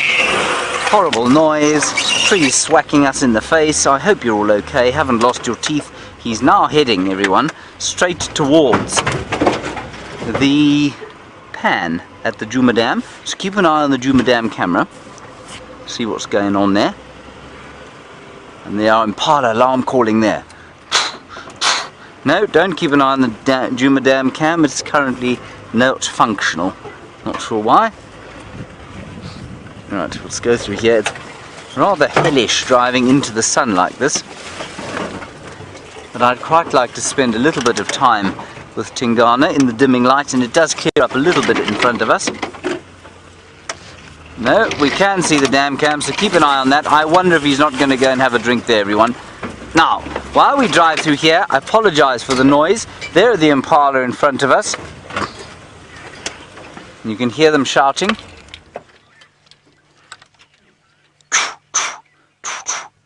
But what I must just tell you, there, he's close by. We will find him. I must just tell you is that he went east off the big tree. He sat down there where we saw him. Now he's turned west. And so you can imagine if you'd been tracking him and he'd done that, you'd assume that if he'd moved off in an easterly direction, that's what he'd continue to do. But what I think you'll find is that he went that way on the smell of that meat. He probably heard the lions, maybe the cubs calling. You saw him look up there, then he turned and he came back this way. There he is, I can see him now. I think he's probably trying to find something to drink. So I know you can't see him, but we can see him, and it's just a little bit difficult through here at the moment. Brian, watch your head here. Oh, there's a very large stump. We're over it. You can still see him. He's just off there. We will try and get into a position where you too can see him, everyone, so that I don't hog the sighting to myself. There are waterbuck over there, Impala over there, leopard there, but he's in such a bright light right now.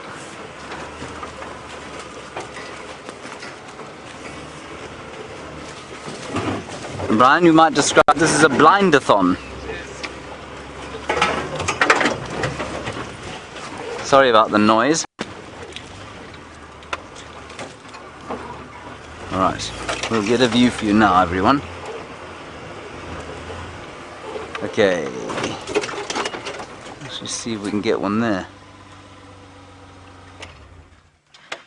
Let's just have a quick look there.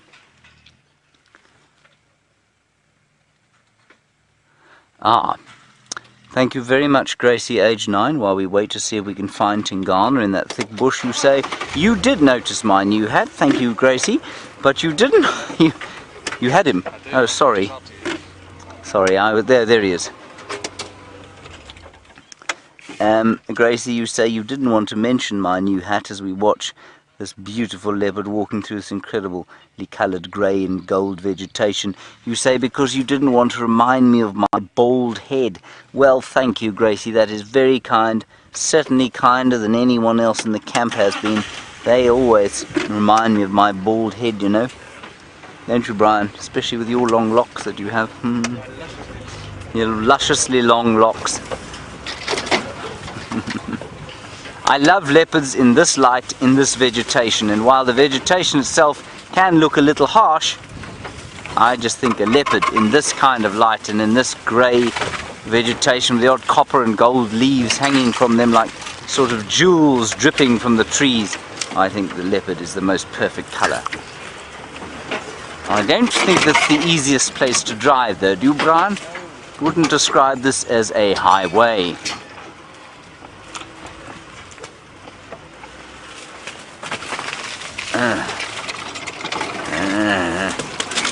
There he is. We'll stop here. Sorry, Brian. There he is over there.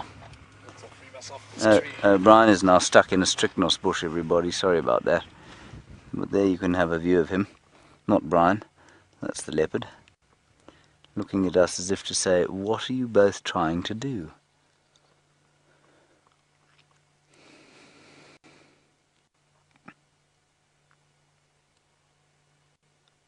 He's got that slight limp again. It's quite interesting. I don't think it's new. Yeah, we can still see him. Thanks, Tax. Sorry, Janice. Tax was just asking if we could still see the leopard. I'm going to ask you to ask your question again. Well, I'm not. I'm going to ask Louise to read it again. Let's move on.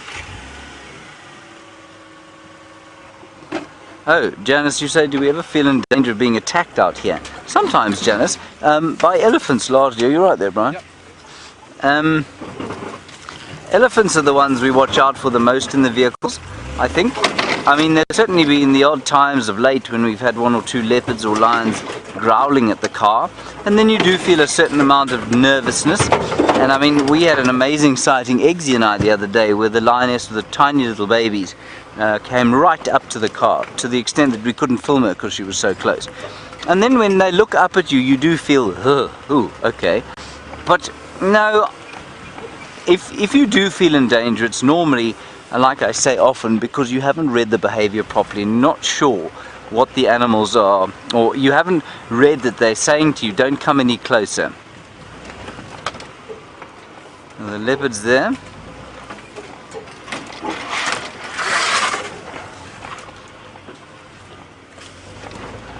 He really has picked quite a spot to go through. We're now gone north of the dam cam, everybody, so I don't think he's going that way anymore.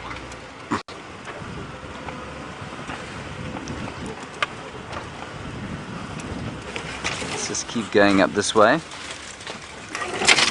thank you very much for your stunning screenshots of Mr. T, everyone. There he is, you'll see him now, going through the golden light. We'll just get you a view of him before we carry on moving. This is of course the great advantage of this long lens, is that we can still view him even though he's quite a long way in front of us. Isn't that beautiful? I think that's just wonderful. You see he's got that slight limp in his left front foot. I don't think it's new.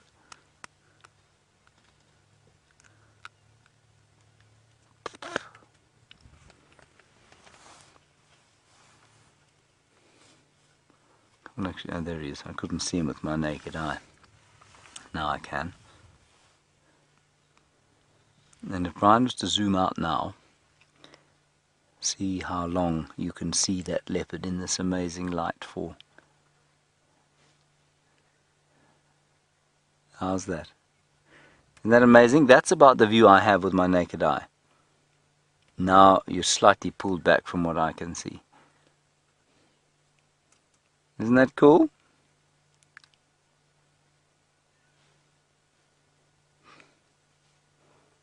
Just wonderful.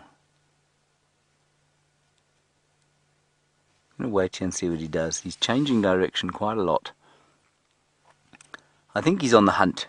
Doesn't seem to be marking territory. Doesn't look like he's eaten much of late. And now he's gone to sleep. See that, Brian? Yes. Marvellous. Hold on tight, everyone.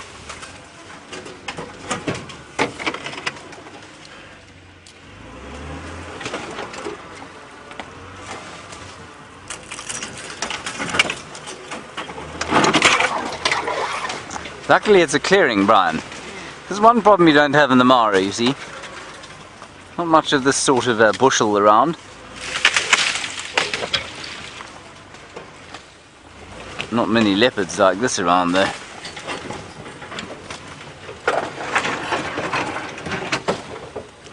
Alright, let's go, while we get into a position here, let's go back to Inkanyeni and find out what she's doing. I think she's still on her termite mound. What an incredible afternoon, can you believe it? Styx cubs, Nkuhuma cubs, Tingana, Inkanyeni. It really is extraordinary. I hated to drag you away from Tingana back to Inkanyeni, but we're almost at the boundary of our traverse area. Oh, she's doing some claw sharpening there. She's led us through the ringer, young Inkanyeni, making our lives very, very difficult. But let's reposition one more time. She is finally getting to an open area, but unfortunately it's the open area to the north of our boundary.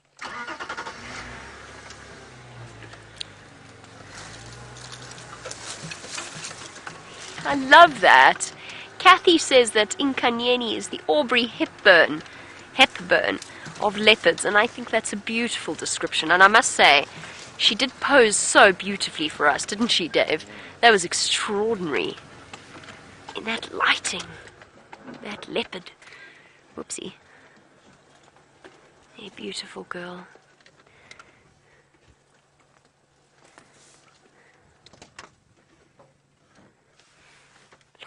Coat in the afternoon light. She is just stunning.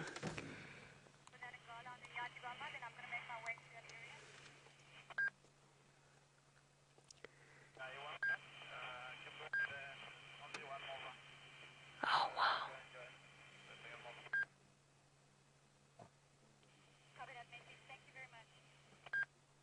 Her tail twitching gently. She is on alert. She is casting about.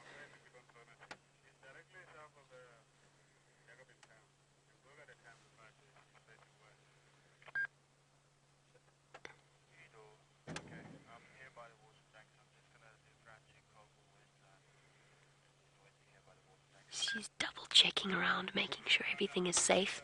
I'm going to go around to the front of her.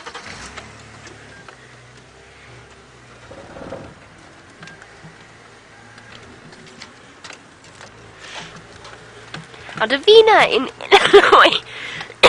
Sorry. I got so excited at the prospect of your question that I simply couldn't hold back the hacking coughs. Sorry, Davina. Davina would like to know if Inkanyeni is in any way related to Karula. Let's just watch her go across here.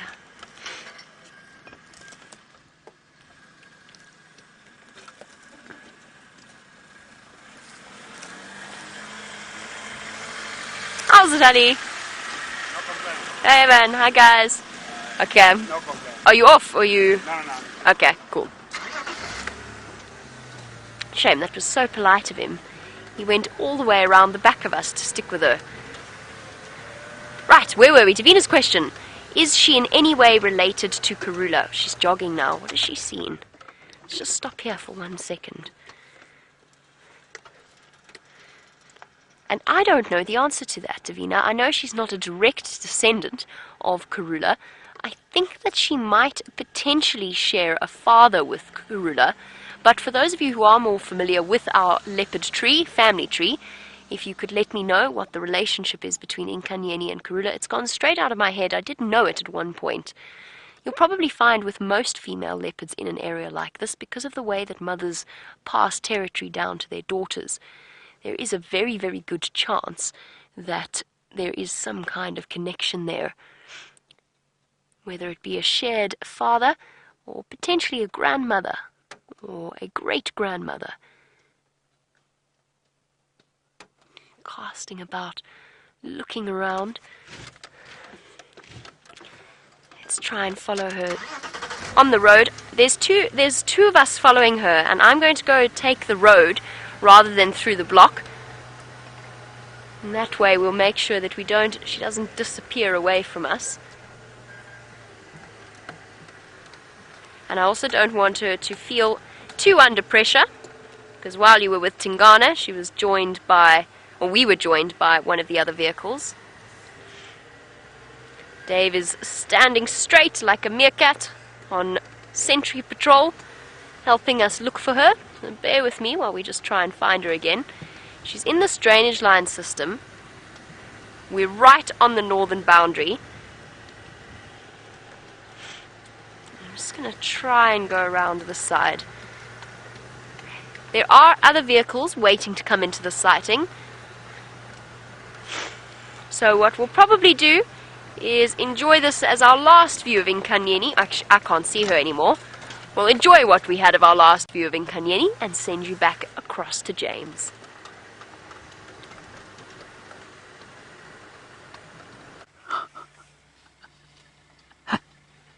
He does it a lot.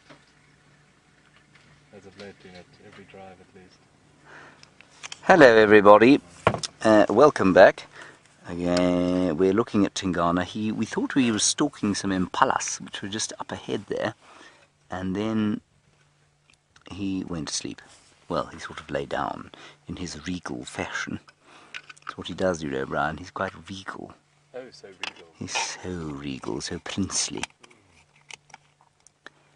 This, of course, everybody is known as the Prince of Cats. I don't mean Tingana, I mean the leopard. We, of course, know that to be a patent untruth, and, well, I suppose if Karula's the Queen, this is her Prince Philip. That actually suits quite well, don't you think? Hopefully he's slightly more liberal in his views than the actual Prince Philip. And, of course, we're not allowed to say that anymore, Brian, because as we know, G and C have been renamed X and H.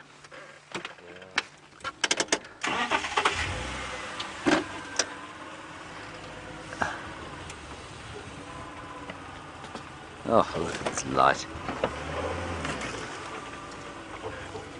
Hello, Raj. You want to know there's a difference between a jungle leopard and a snow leopard in terms of food and lifestyle.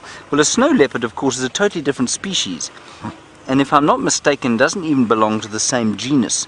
So they're quite far apart. But in terms of what they eat, a snow leopard, I think, is predominantly feeds on sort of mountain goats, or the equivalent of what they have there in the sort of foothills of the Himalaya. That's as far as I can go for now. So, in terms of the size of stuff that they eat, Raj, yeah, that's pretty similar. Now, of course, jungle leopard, or just leopard, is this leopard, and the leopard we might find in India, the leopard we'd find in Russia and in China. And in the Middle East, it's all the same leopard. A slightly different subspecies of them, but the snow leopard, a completely different species.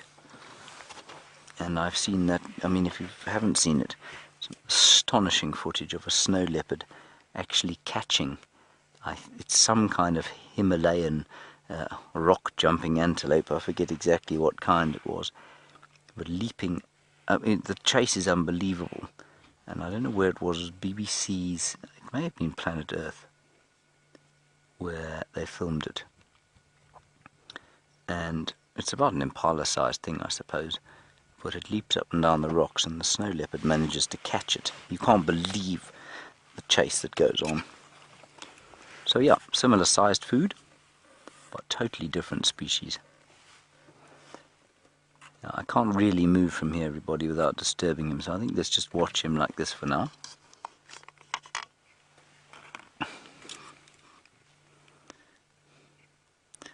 Hello, Odie Cho. You say this animal is so camouflaged. He is rather cleverly camouflaged, isn't he? But you know, they're camouflaged, as Brian and I were chatting about the other day.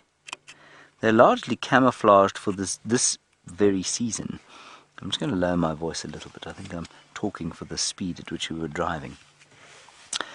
And it's winter now, and so there's no green around, but there's also nothing for him to hide behind. You've seen in summer we would have lost this leopard a long time ago, moving through the green bushes, but now there are no leaves on the trees, and so in order for him to stay hidden from what he wants to eat, he needs to be better camouflaged at this time of the year than he does in the summer.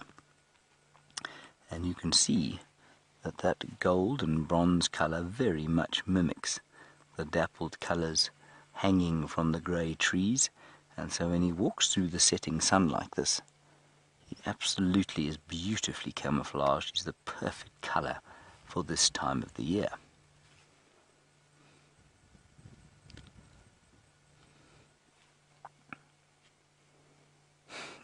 That's wonderful. Enjoying that camera, Brian? It is quite useful, isn't it? It is.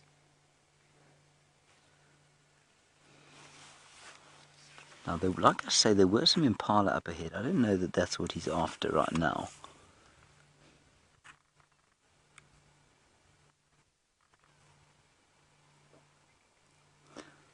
Okay, let's quickly go back to Inkanyeni.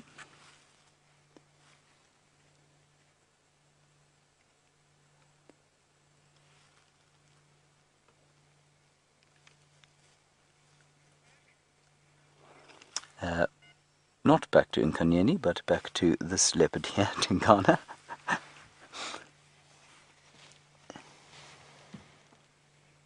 Oh, look at this colour now. Look at him. Look at him wandering into the setting sun there. Oh, that's too gorgeous.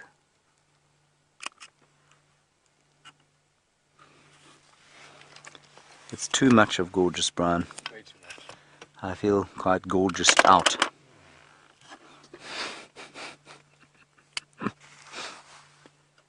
And there he goes. Now he's turned back towards the camp, back towards the Djuma Dam camp, so maybe he is quite thirsty.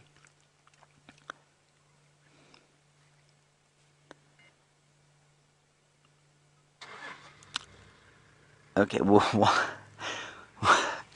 while we reposition here, let's go back to Jamie, who is with lions.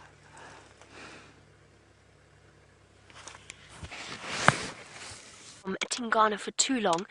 I just had to bring you across here because the most extraordinary surprise just happened. Dave got off the vehicle to stretch his legs. We've just pulled out of the sighting with Inkanyeni, and all of a sudden there were just lion cubs belting out of the bushes on either side of us. Dave got back in the car very quickly, funnily enough. So Inkanyeni is right here. I don't know where the lionesses are. I'm assuming they've gone further ahead. There is one cub yowling somewhere in the bushes off behind me.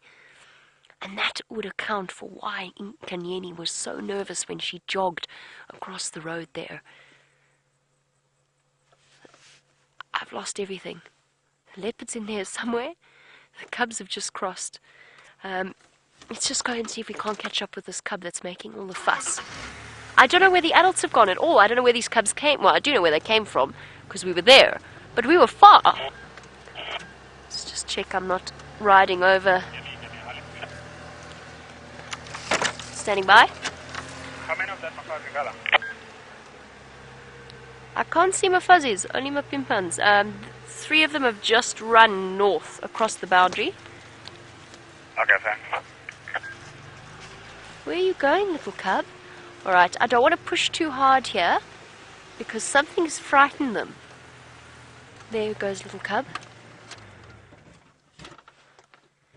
Racing away into the distance. I am so confused. I think there are other cubs further back there. Where are the adults? Maybe some of the adults went a little bit further ahead and we just missed them, which will come as a huge relief for Dave, since he was off the vehicle at the time. And that's it. Just like that, I've lost visual of them. Ari standing by. And just like that, they've all disappeared.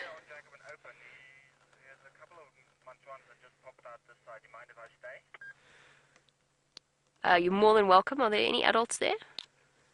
Not as far as I can see, only Mantuan. Okay, copy. One of the Bantuans has just run back towards where we had the pride initially, but you're welcome to stay there. Chaos! They've just popped out a Jacobin open. Some of the cubs, no adults. that little cub has run back the way he came. I don't want to, obviously, I don't want to follow the cub off-road. I don't know what's going on or what scared them. It might just be that the adults moved and the cubs got left behind and got confused and upset. But let's go back, we'll stay on the road and we'll see if we can't solve pieces of this puzzle. But for now, I have lost the view of all of the lion cubs. Luckily for us and for Inkanyeni, oh, there we go. They've gone in completely the opposite direction to where Inkanyeni is, which is a huge relief. That was my biggest concern through all of it. Okay. Got one female here. So we can go off-road. They're not unprotected or all alone. Let's just gauge our next...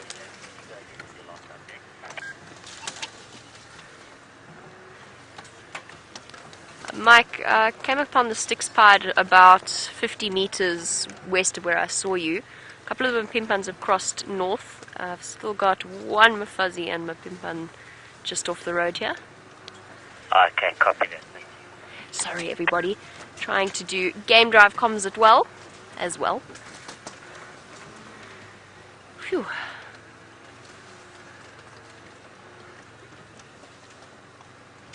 I don't want to get in too close. I just want to gauge the animal's reaction for a moment.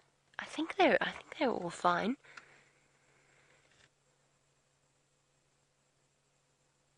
Huh. Here comes a lioness. She's calling.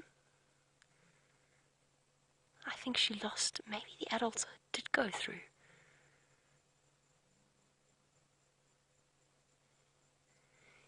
She is contact calling. You can see she's very focused. Maybe those cubs panicked because they really were just racing away. And there didn't seem to be any sign of the adults. That was very silly of them. Put themselves at serious risk going off like that. Even Inkanyeni, who is a female leopard, is a potential threat.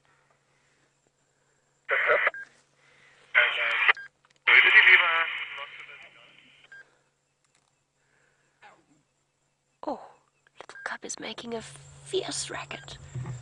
Right, there it goes. It's going to come running in front of us. What?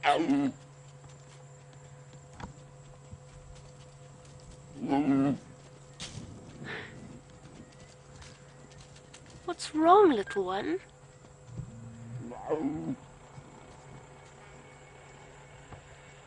That really sounded like Mom.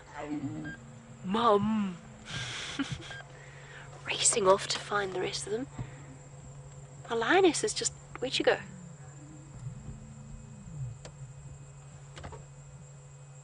I promised there was a lioness there a moment ago. There was, right, Dave? Yep. She's vanished. What is going on? Oh, I can hear. Lions there. Lions there. Lions there. What on earth is happening? Oh, there we go. There's the other two. There's the lionesses. Whereabouts? They are just over there. Through that gap. They're going to come out in front of us. I don't want to reposition too much until we figure out exactly what is going on. We really, really want the lionesses to come towards us and not further to the east, because that's going to take them straight towards Inkanyeni. Luckily, the cubs have gone north, which I'm hoping will move the lionesses that way as well. But we don't need to be too scared, because the one thing leopards are very good at doing... Oh, they don't seem too distressed at all. Here comes our little cub racing back. And as he goes to catch up with the adults, look at his floppy ears. Oh dear.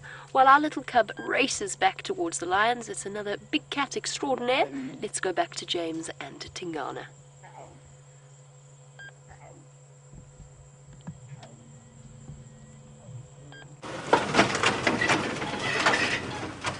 Tingana's just moved, I'm afraid, everybody. We're now in some fairly thick stuff again, but he's about to hit Mvubu Road. Yeah, that is Mvubu Road right there, is it not, Brian? Oh my goodness. And he's now on Mvubu Road, and all we have to do is push through this giant wall of common spike thorn. Hold on, Brian.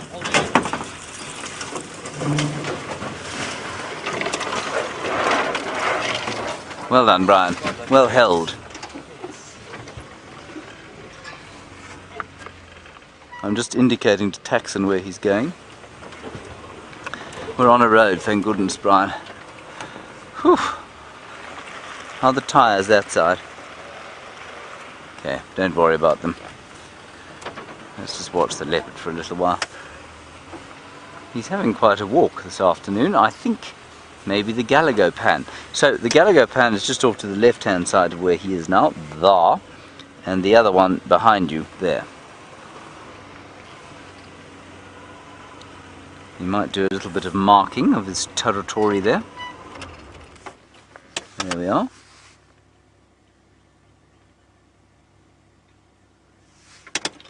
Very nice.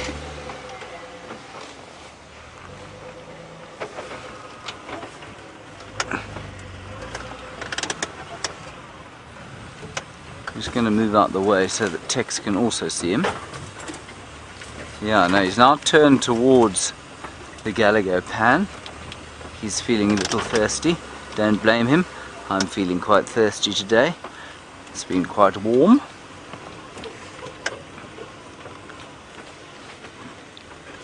And you can just see the golden shine there of the sun as it is about to set.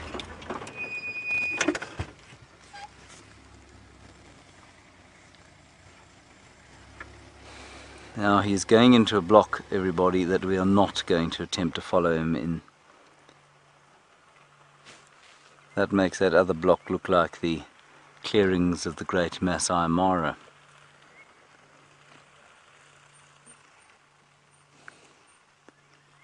Yeah. Let's see what's going on with him. We're going to follow him as far as we can, parallel with the road. I'm not going to try and blast in there. So let's, while we do that, go back to the lions as the spotted prince of Djuma disappears into the sunset. Cat action absolutely everywhere. And while you were with James and Tingana, our little cub repeated the process once again of dashing off in front of us, yowling, and then dashing back, yowling. So I'm not entirely sure exactly what's gone on here. And I'm not entirely sure what to do with myself, to be honest. I don't know whether to go and try and follow those cubs, but I'm a little bit worried about pushing them further away from the adults if they are on their own, the ones that we saw dashing down the road. So I think what we'll do is we'll take the safe course of action and stick with the lionesses, because we know that they will be able to look after the cub. I don't want to push the other cubs further away if they are on their own, although I only see 2 lionesses. So perhaps there was an adult lioness that went just ahead and was very thirsty. There's water there. So I guess that must be that. But since that is the conclusion that I have come to, I have to figure out how to get us a slightly better view as the sun starts to dip below the horizon. As you know, we don't spotlight little lion cubs or little leopard cubs or little cubs of any description. So we will have limited time to spend with these little ones. But let's go see if we can... Oh, there goes... Sorry. Let me reposition.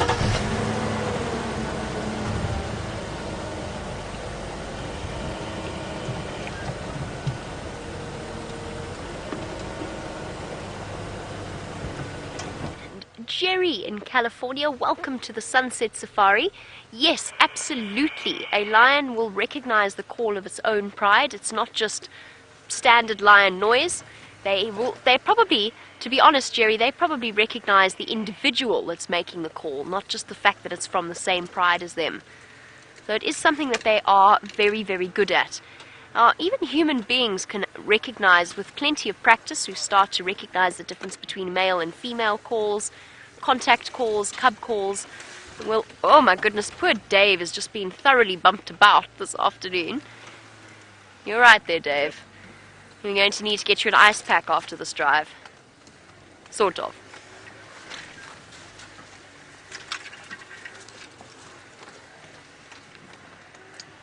I've only got one cub as far as I can tell. The rest of them must have gone dashing off.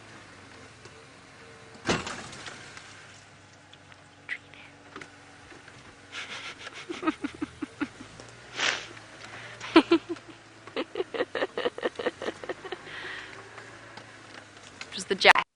Okay. Doesn't pay to be short and not able to see over the top of the Land Rover.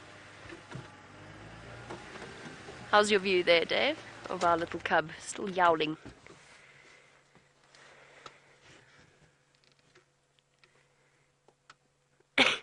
Scratching, licking and contact calling all at the same time. Sorry, Jerry, I was in the middle of answering your question, although I was pretty much done. The fact that we can distinguish as human beings between males and females and different types of line calls. They're much more expert at it, to the point that just like if you were to hear a person's voice that you know, you'd be able to recognize it from in amongst a whole load of other different voices. And that's crucial, because you don't want to go barreling off thinking joyfully that you've heard your pride mates roaring to you only to discover that it is a rival pride. That would be disastrous. Scratch, scratch, scratch, scratch, lick, scratch, scratch, lick, scratch, lick, scratch, lick. Oh, little one. You poor thing. They've got plenty of energy, though. I mean, he just came barreling past. You know, we never really got to complete our head count. I know that at least 4 cubs ran past Dave as he was climbing back onto the vehicle. The female's calling as well.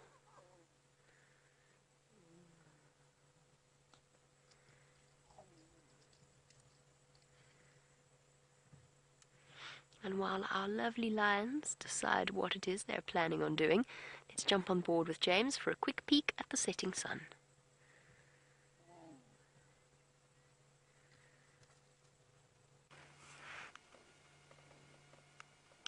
Very pretty, everybody. Look at that. Brian is going to create some magic for you now. Watch this.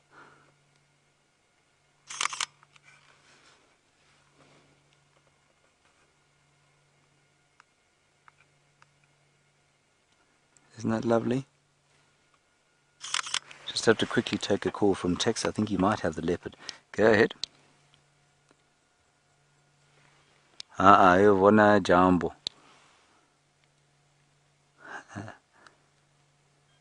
He wanted to know if we had the leopard, everybody, and then he started giggling when I said no, we were looking at the sun. Isn't that beautiful? It's about to set yet again. And as I've said to you many times before, it is impossible to get sick of that sight, unless you, of course, are a person of no heart. And that's not a sight you get in East Africa, everyone, the sun setting through the trees, because there ain't no trees for it to set through. Totally different feeling. Neither better than the other, though. It's gorgeous, Brian. It's amazing. It's orange and copper and gold and ginger. It's lovely. I don't know why I just spoke like that, and I apologize to everyone concerned.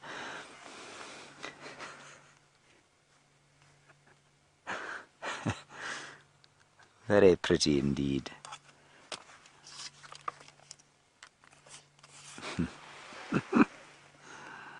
Alright, let's go back to Jamie and her lions.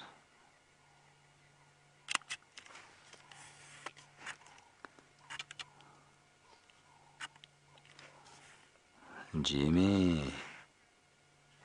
We are still live, everybody. Thank goodness I have not said one naughty word all day, Brian. Wouldn't you say that's quite lucky? That is quite lucky. I was whipping the camera around. I know. So I wasn't so lucky. You weren't so lucky. Oh dear. Bad luck, Brian. I know. Oh well. It happens. C'est la vie. Okay, everybody. The leopard is gone. The sun is now gone as well. So I think we're going to go up onto quarantine clearings and see what we can find there. We're not going to go back to those lions, of course, because we're not going to view lions when the The sun has set. Okay, now apparently the TriCaster has been beaten again by Louise with a 4-pound hammer. Let's see if it goes to Jamie now.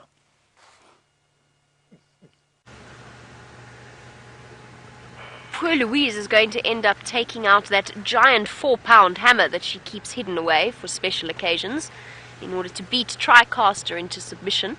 The reason we've left the lions, and I'm going nice and slowly now, I can hear them calling, so the little one's still around there, the females are still that side, but I want to just come across here because apparently the cubs are on their way back. Radio comms are not good. Little cub tracks in the road. I'm going, there we go, there they come. So Inkanyeni has just crossed, probably about, I don't know, maybe 50 meters away from where we are. Here come the cubs galloping back. 1, 2, 3, 4, 5. You little monkeys, where did you think you were going? Hello.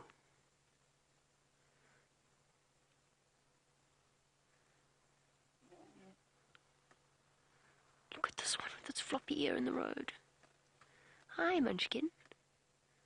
Off you go, it's okay. It's okay. One little cub. 2, oh, this little cub looks terrible. Oh my goodness. 3, 4, 5, 6. 6 little cubs.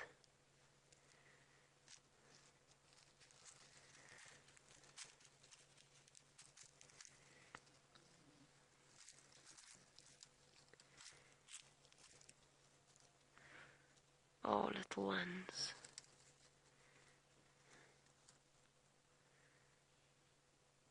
No, no, no. That's my car.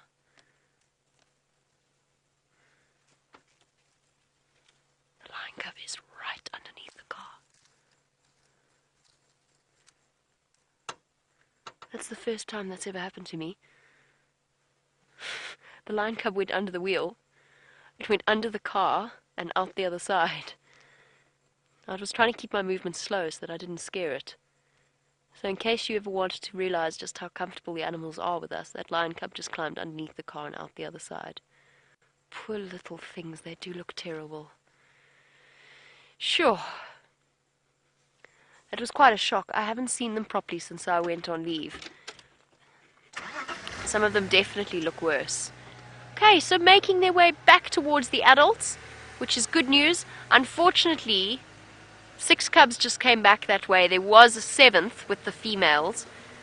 There's unlikely to be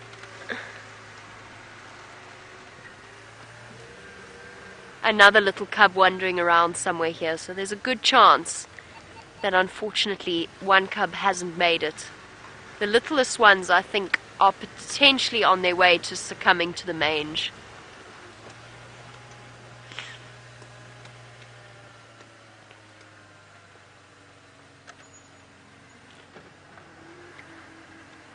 Mike, sorry, can I make my way in?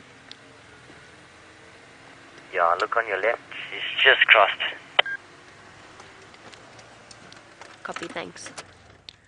Well timed, Inkanyeni. Well timed.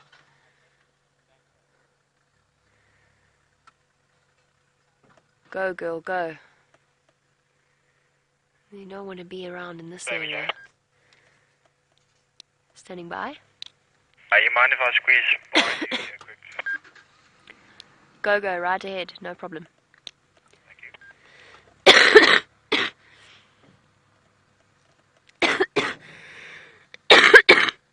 Excuse me. Alright, there goes Inkanyeni off into Nkoro, narrowly missing the lion cubs by a hair's breadth. You can see how careful she's being. Creeping forward, she knows they're there. She wants to get away. So she's making sure that she keeps moving.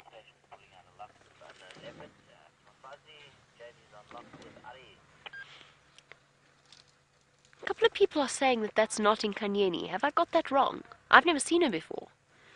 I'm sure it's Inkanyeni. They're saying she's an unknown female leopard. My goodness, it's all happening here on this part of Cheetah Plains.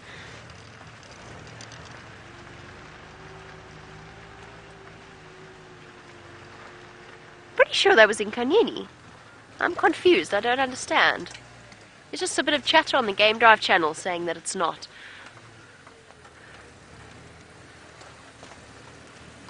So off she goes into Nkoro. We're going to leave Inkanyeni. Keep our fingers crossed that she stays away from those lions. Chances are she absolutely will. Leopards are very good at lion avoidance. I'm sure she's going to be absolutely fine. She knows that they're here. She's heard them. She's probably seen them at that point where all the little cubs came running past us. So she's going to keep on moving away from their clutches. Now, just to go back to our lion cub sighting that we just had, we had a question that came through, which was whether or not the mange will clear up on its own. Yes, potentially. Amy, sorry, that was a question coming through from you. Amy, yes. Chances are the mange could clear up on. They're either going to die or the mange is going to clear up. It might be a recurring. Let's just see if we can't figure out where they are. They must be where we left them. It might be something that recurs throughout their lives, but it's something that they're going to have to grow out of themselves. And I've always been very positive about the Styx cubs and their mange, but I have to say that the one little one that came underneath our car looked absolutely terrible. Really, really awful. And I'm hoping that it's going to make it and that it pulls through. But I got quite a shock at how bad they looked, to be completely honest with you. Very hard to witness. There we go.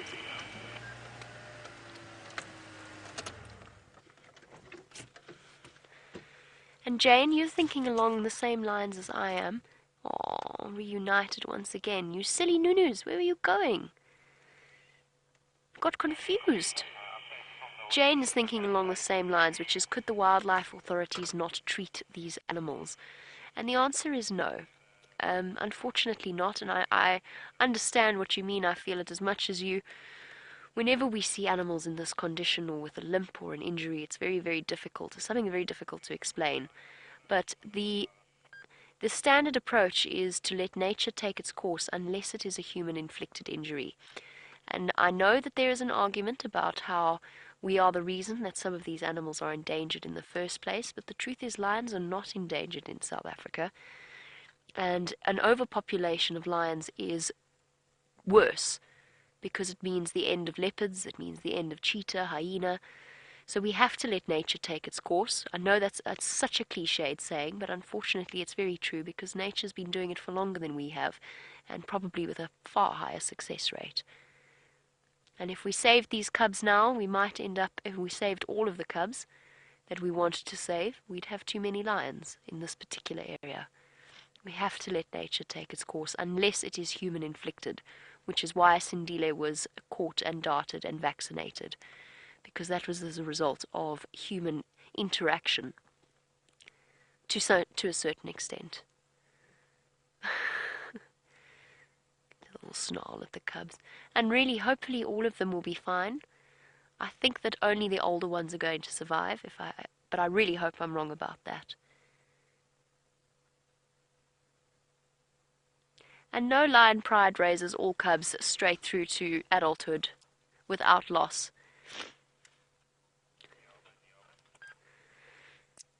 And Brian, on a slightly happier note, talking about our little baby cats, Brian would like to know why, since lions are part of the cat family, are they called cubs and not kittens? And it's one of those weird linguistic distinctions that it doesn't actually have a firm principle or linguistic base.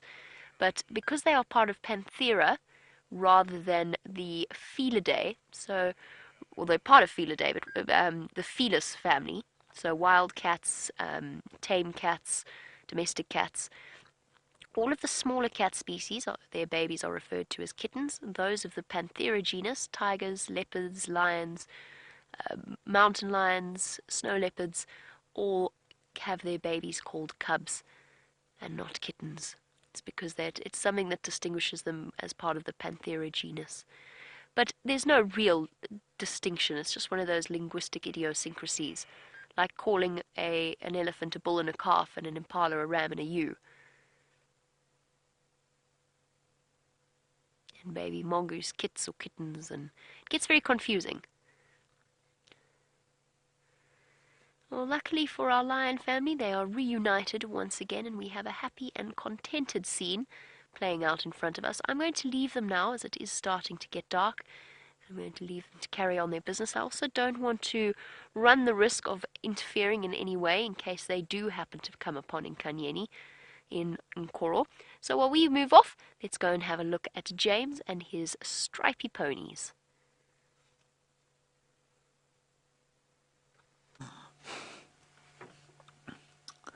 Now, Brian and I were just discussing what it is that has created that strange patterning. Now, if you were to look at the back end of that zebra, you might be tempted to conclude that a lion had had at it, scratched it, and there had been a number of sort of scarry type rejoinings of the stripes. But I think, looking at the front leg there, that's not the case. I just think he's got quite odd sort of stripes on the join of the leg to the trunk there, Brian. What do you say? Yeah, I would have to agree. Yes. Good. Now, I was asked while we were in Kenya. Ooh, Koki Franklin. Ooh, no, Shelley's Franklin. Is it Shelley's or Koki? It's Koki. Is it? No, it's a Shelley's. It's a Shelley's.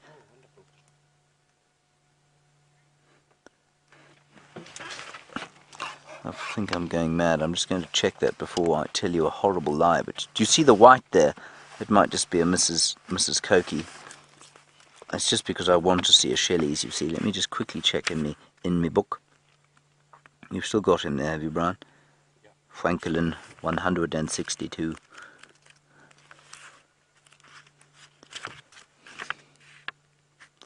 Heart lobs. It's not a heart lob. No, it's a female Koki, everyone. Sadness. And there, her consort, possibly. No, that's a female. I shall just find you both and then you can see the difference. It wasn't a dreadful mistake, but it wasn't a very good one, everyone. It's definitely a Koki. Thank you, Brian, for pointing that out to me. You're welcome, James. I was just overwhelmed with excitement.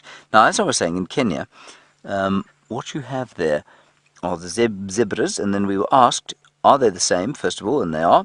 But second of all, do they have the shadow stripe? Now, if we look in at those zebras slightly closer, you can see that brown stripe in between the black and white stripes, sometimes known as a shadow stripe, and that tends to fade. That's a particularly poor example of a shadow stripe, but they do tend to fade. There you go, that's perfect. As you go further north. So the ones in the Mara where we were now, virtually no shadow striping at all. That is the perfect angle to look at a shadow stripe. It's not the perfect angle to look at anything else.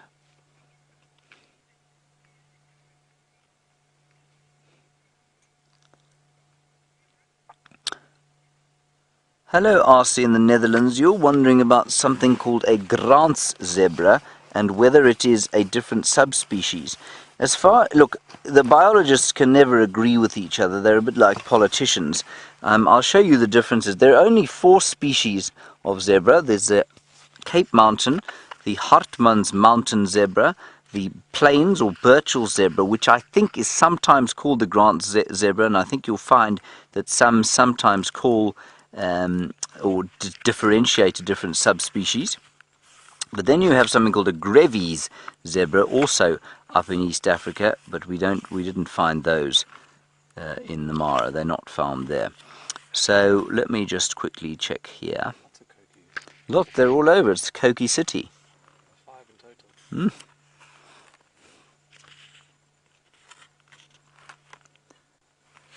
So I'm just looking here, and yes, no, it doesn't even say Grants at all. There are currently 4 subspecies, apparently. A Boomy, from East Africa, Crawshay, and all of these, of course, do things like, and then there's Burchelli here, and then there's Chapmani. And all of them will hybridize with each other. They don't look really very different from each other. Grant's zebra, I think I've heard of before, but I don't have it here in my book, which I find a little bit strange. But basically that's the detail of what happens with the zebras. So the Grevy's, very closely striped, looks much more like a donkey than these rather elegant looking horse-like ones. Then you get the mountain zebras. When in this particular book they're known as the same species, different subspecies, and then you get the plains zebra, this one. Beautiful.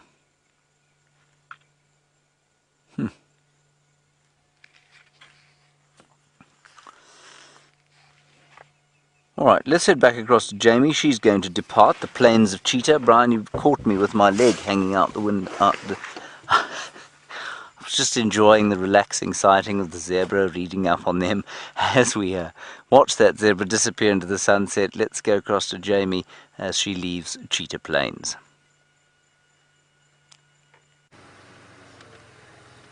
Dave and myself face the long and arduous, okay, not really arduous, the long journey home from Cheetah Plains with the smell of Amanda's cooking to guide us back in. Unfortunately, we do go through a considerable series of gremlin-filled hollows on our way back from Cheetah Plains, so we're going very, very slowly. Perhaps we'll stop and look at the silhouette of the drongo, because it's gone. Never mind. We'll look at the silhouette of the tree.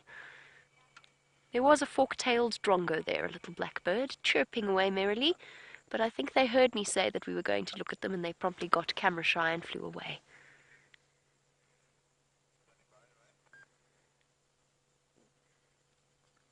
It was a marvellous afternoon. I finally got to see Inkanyeni, which is incredibly exciting, and you are all right, she is extraordinarily beautiful. Not that there is an ugly leopard that I've encountered so far, but she is particularly beautiful, sleek and slender, stunning. And then, of course, a marvellous sighting with the Styx and their gorgeous, if somewhat moth-eaten, little cubs.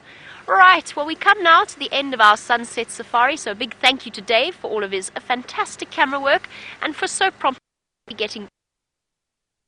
It came as a great relief, as well as to Lou and to Kirsty in Final Control, and most importantly, thank you all for joining us across the globe. I hope you had a marvellous cat-filled sunset safari. We'll catch up with you tomorrow on the sunrise safari. Bye-bye, everybody, and enjoy your last few moments with James Hendry, who'd love to share this beautiful evening with you.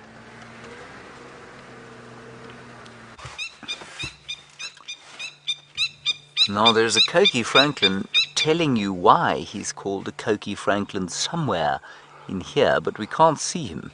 There he is. You can hear them in the background there. There he is. Well spotted, Brian. Golden-headed Cokie Franklin, perfectly coloured, again for this type of vegetation. They're calling everywhere now. See if he calls again. He set them all off, this chap. That's his family behind there. I think a lot of those must be from a clutch that has been born sometime during the winter. And they're still with mum and dad. Don't want to leave home yet, Brian. No. Still sponging off mum and dad. Lovely colours.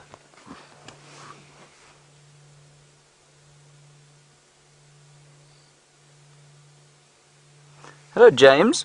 You wondering about our little trip to the Mara and if we saw a whole lot of different kinds of birds that we don't get here? A few really quite special ones. The first or most exciting one was something called a purple grenadier. It's mostly exciting because of its name. Let me show you a picture of it. I have a new bird app, everybody. Not quite as good as the other one, but it's okay. Look at grenadier. I can't find it. Wait. Sorry, everybody. There we go, I've got him. There he is. Look at the purple grenadier, Brian. Is he not magnificent? Looks a little bit like a violet-eared waxbill, but that is the purple grenadier, so that was a particular highlight. I had to struggle to make Graham film him, mainly because Graham likes to film, well, kills, basically, and also because Graham can't see something that small with the pair of spectacles on that he was using. So we had a rip-roaring fight, and eventually, I'm not sure if he did actually film the purple grenadier. Anyway, here's the purple grenadier. So that was one. Then there's the Rupel's vulture. I'm just going to quickly show you that one, and I'll be able to find him quite quickly, because he's really quite impressive. And we see him, we don't see him here. It's possible that we could see him here, but you can see he looks pretty much like a white-backed vulture, but for the fact that he's got that honey-coloured beak. You see that? And the immature has got a sort of very pale blue, very pleasantly coloured beak. So those were two of the highlights for me. There was something called a spur-winged lapwing that looks like a sort of a slightly whiter blacksmith lapwing, so that was quite nice. But there are various other birds, but those were the two highlights for me. There's lots to learn there, you know. We saw topee. I know nothing about topee. You can read about them, of course, and we did that, but you don't really know until you actually watch them behaving. The Grant's gazelle, spectacular little gazelle, and I really enjoyed that. And I was sad not to see a cheetah there, because I feel a cheetah in the Mara must be the ultimate place to see such a bird.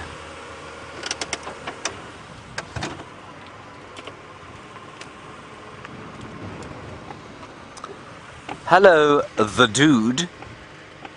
That's from the Big Lebowski, isn't it? Yes, the dude. Hello, the dude. Do you think we're talking to Jeff Bridges? I think so. There we are. Yeah. Maybe. Hello, Jeff. How's it going? The dude, you want to know if it gets a little bit more dangerous at this time of the day as the sun has set and things get a bit darker. The dude, no.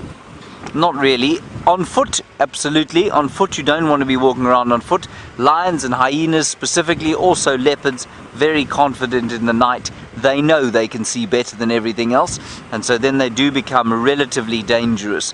But at this time of the day in the vehicles, they just don't see the vehicles as something worth eating or something that they want to eat, and they don't see us as something to eat inside the cars. On foot, yes, definitely. In the vehicles, not. Thank you, Jeff Bridges.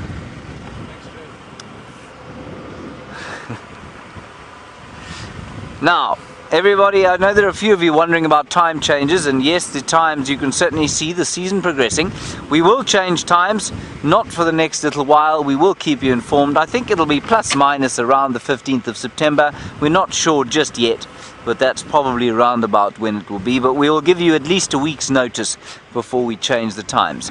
When we do change them, it will probably be a half hour in the morning and then a half hour in the evening. It might just be the half hour in the evening that we change, but we'll let you know. We'll give you some advance warning so that you can change your alarm clocks, drop your kids off where they need to be, or pick them up indeed and have them in front of the television at the right time. No moon tonight, Brian. I think it's going to be dark and dangerous. There isn't a moon, is there? No. Right, we shall pull up here.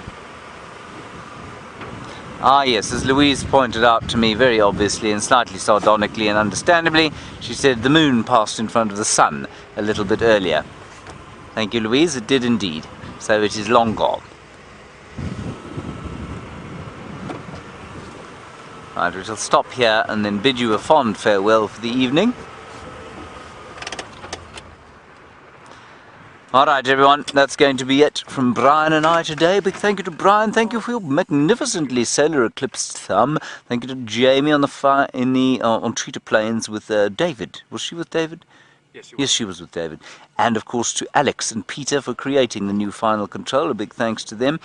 And Louisi and Kirsten, the final control. But mostly to all of you for your questions and comments throughout the course of the morning, afternoon. We'll see you in the morning. Bye-bye.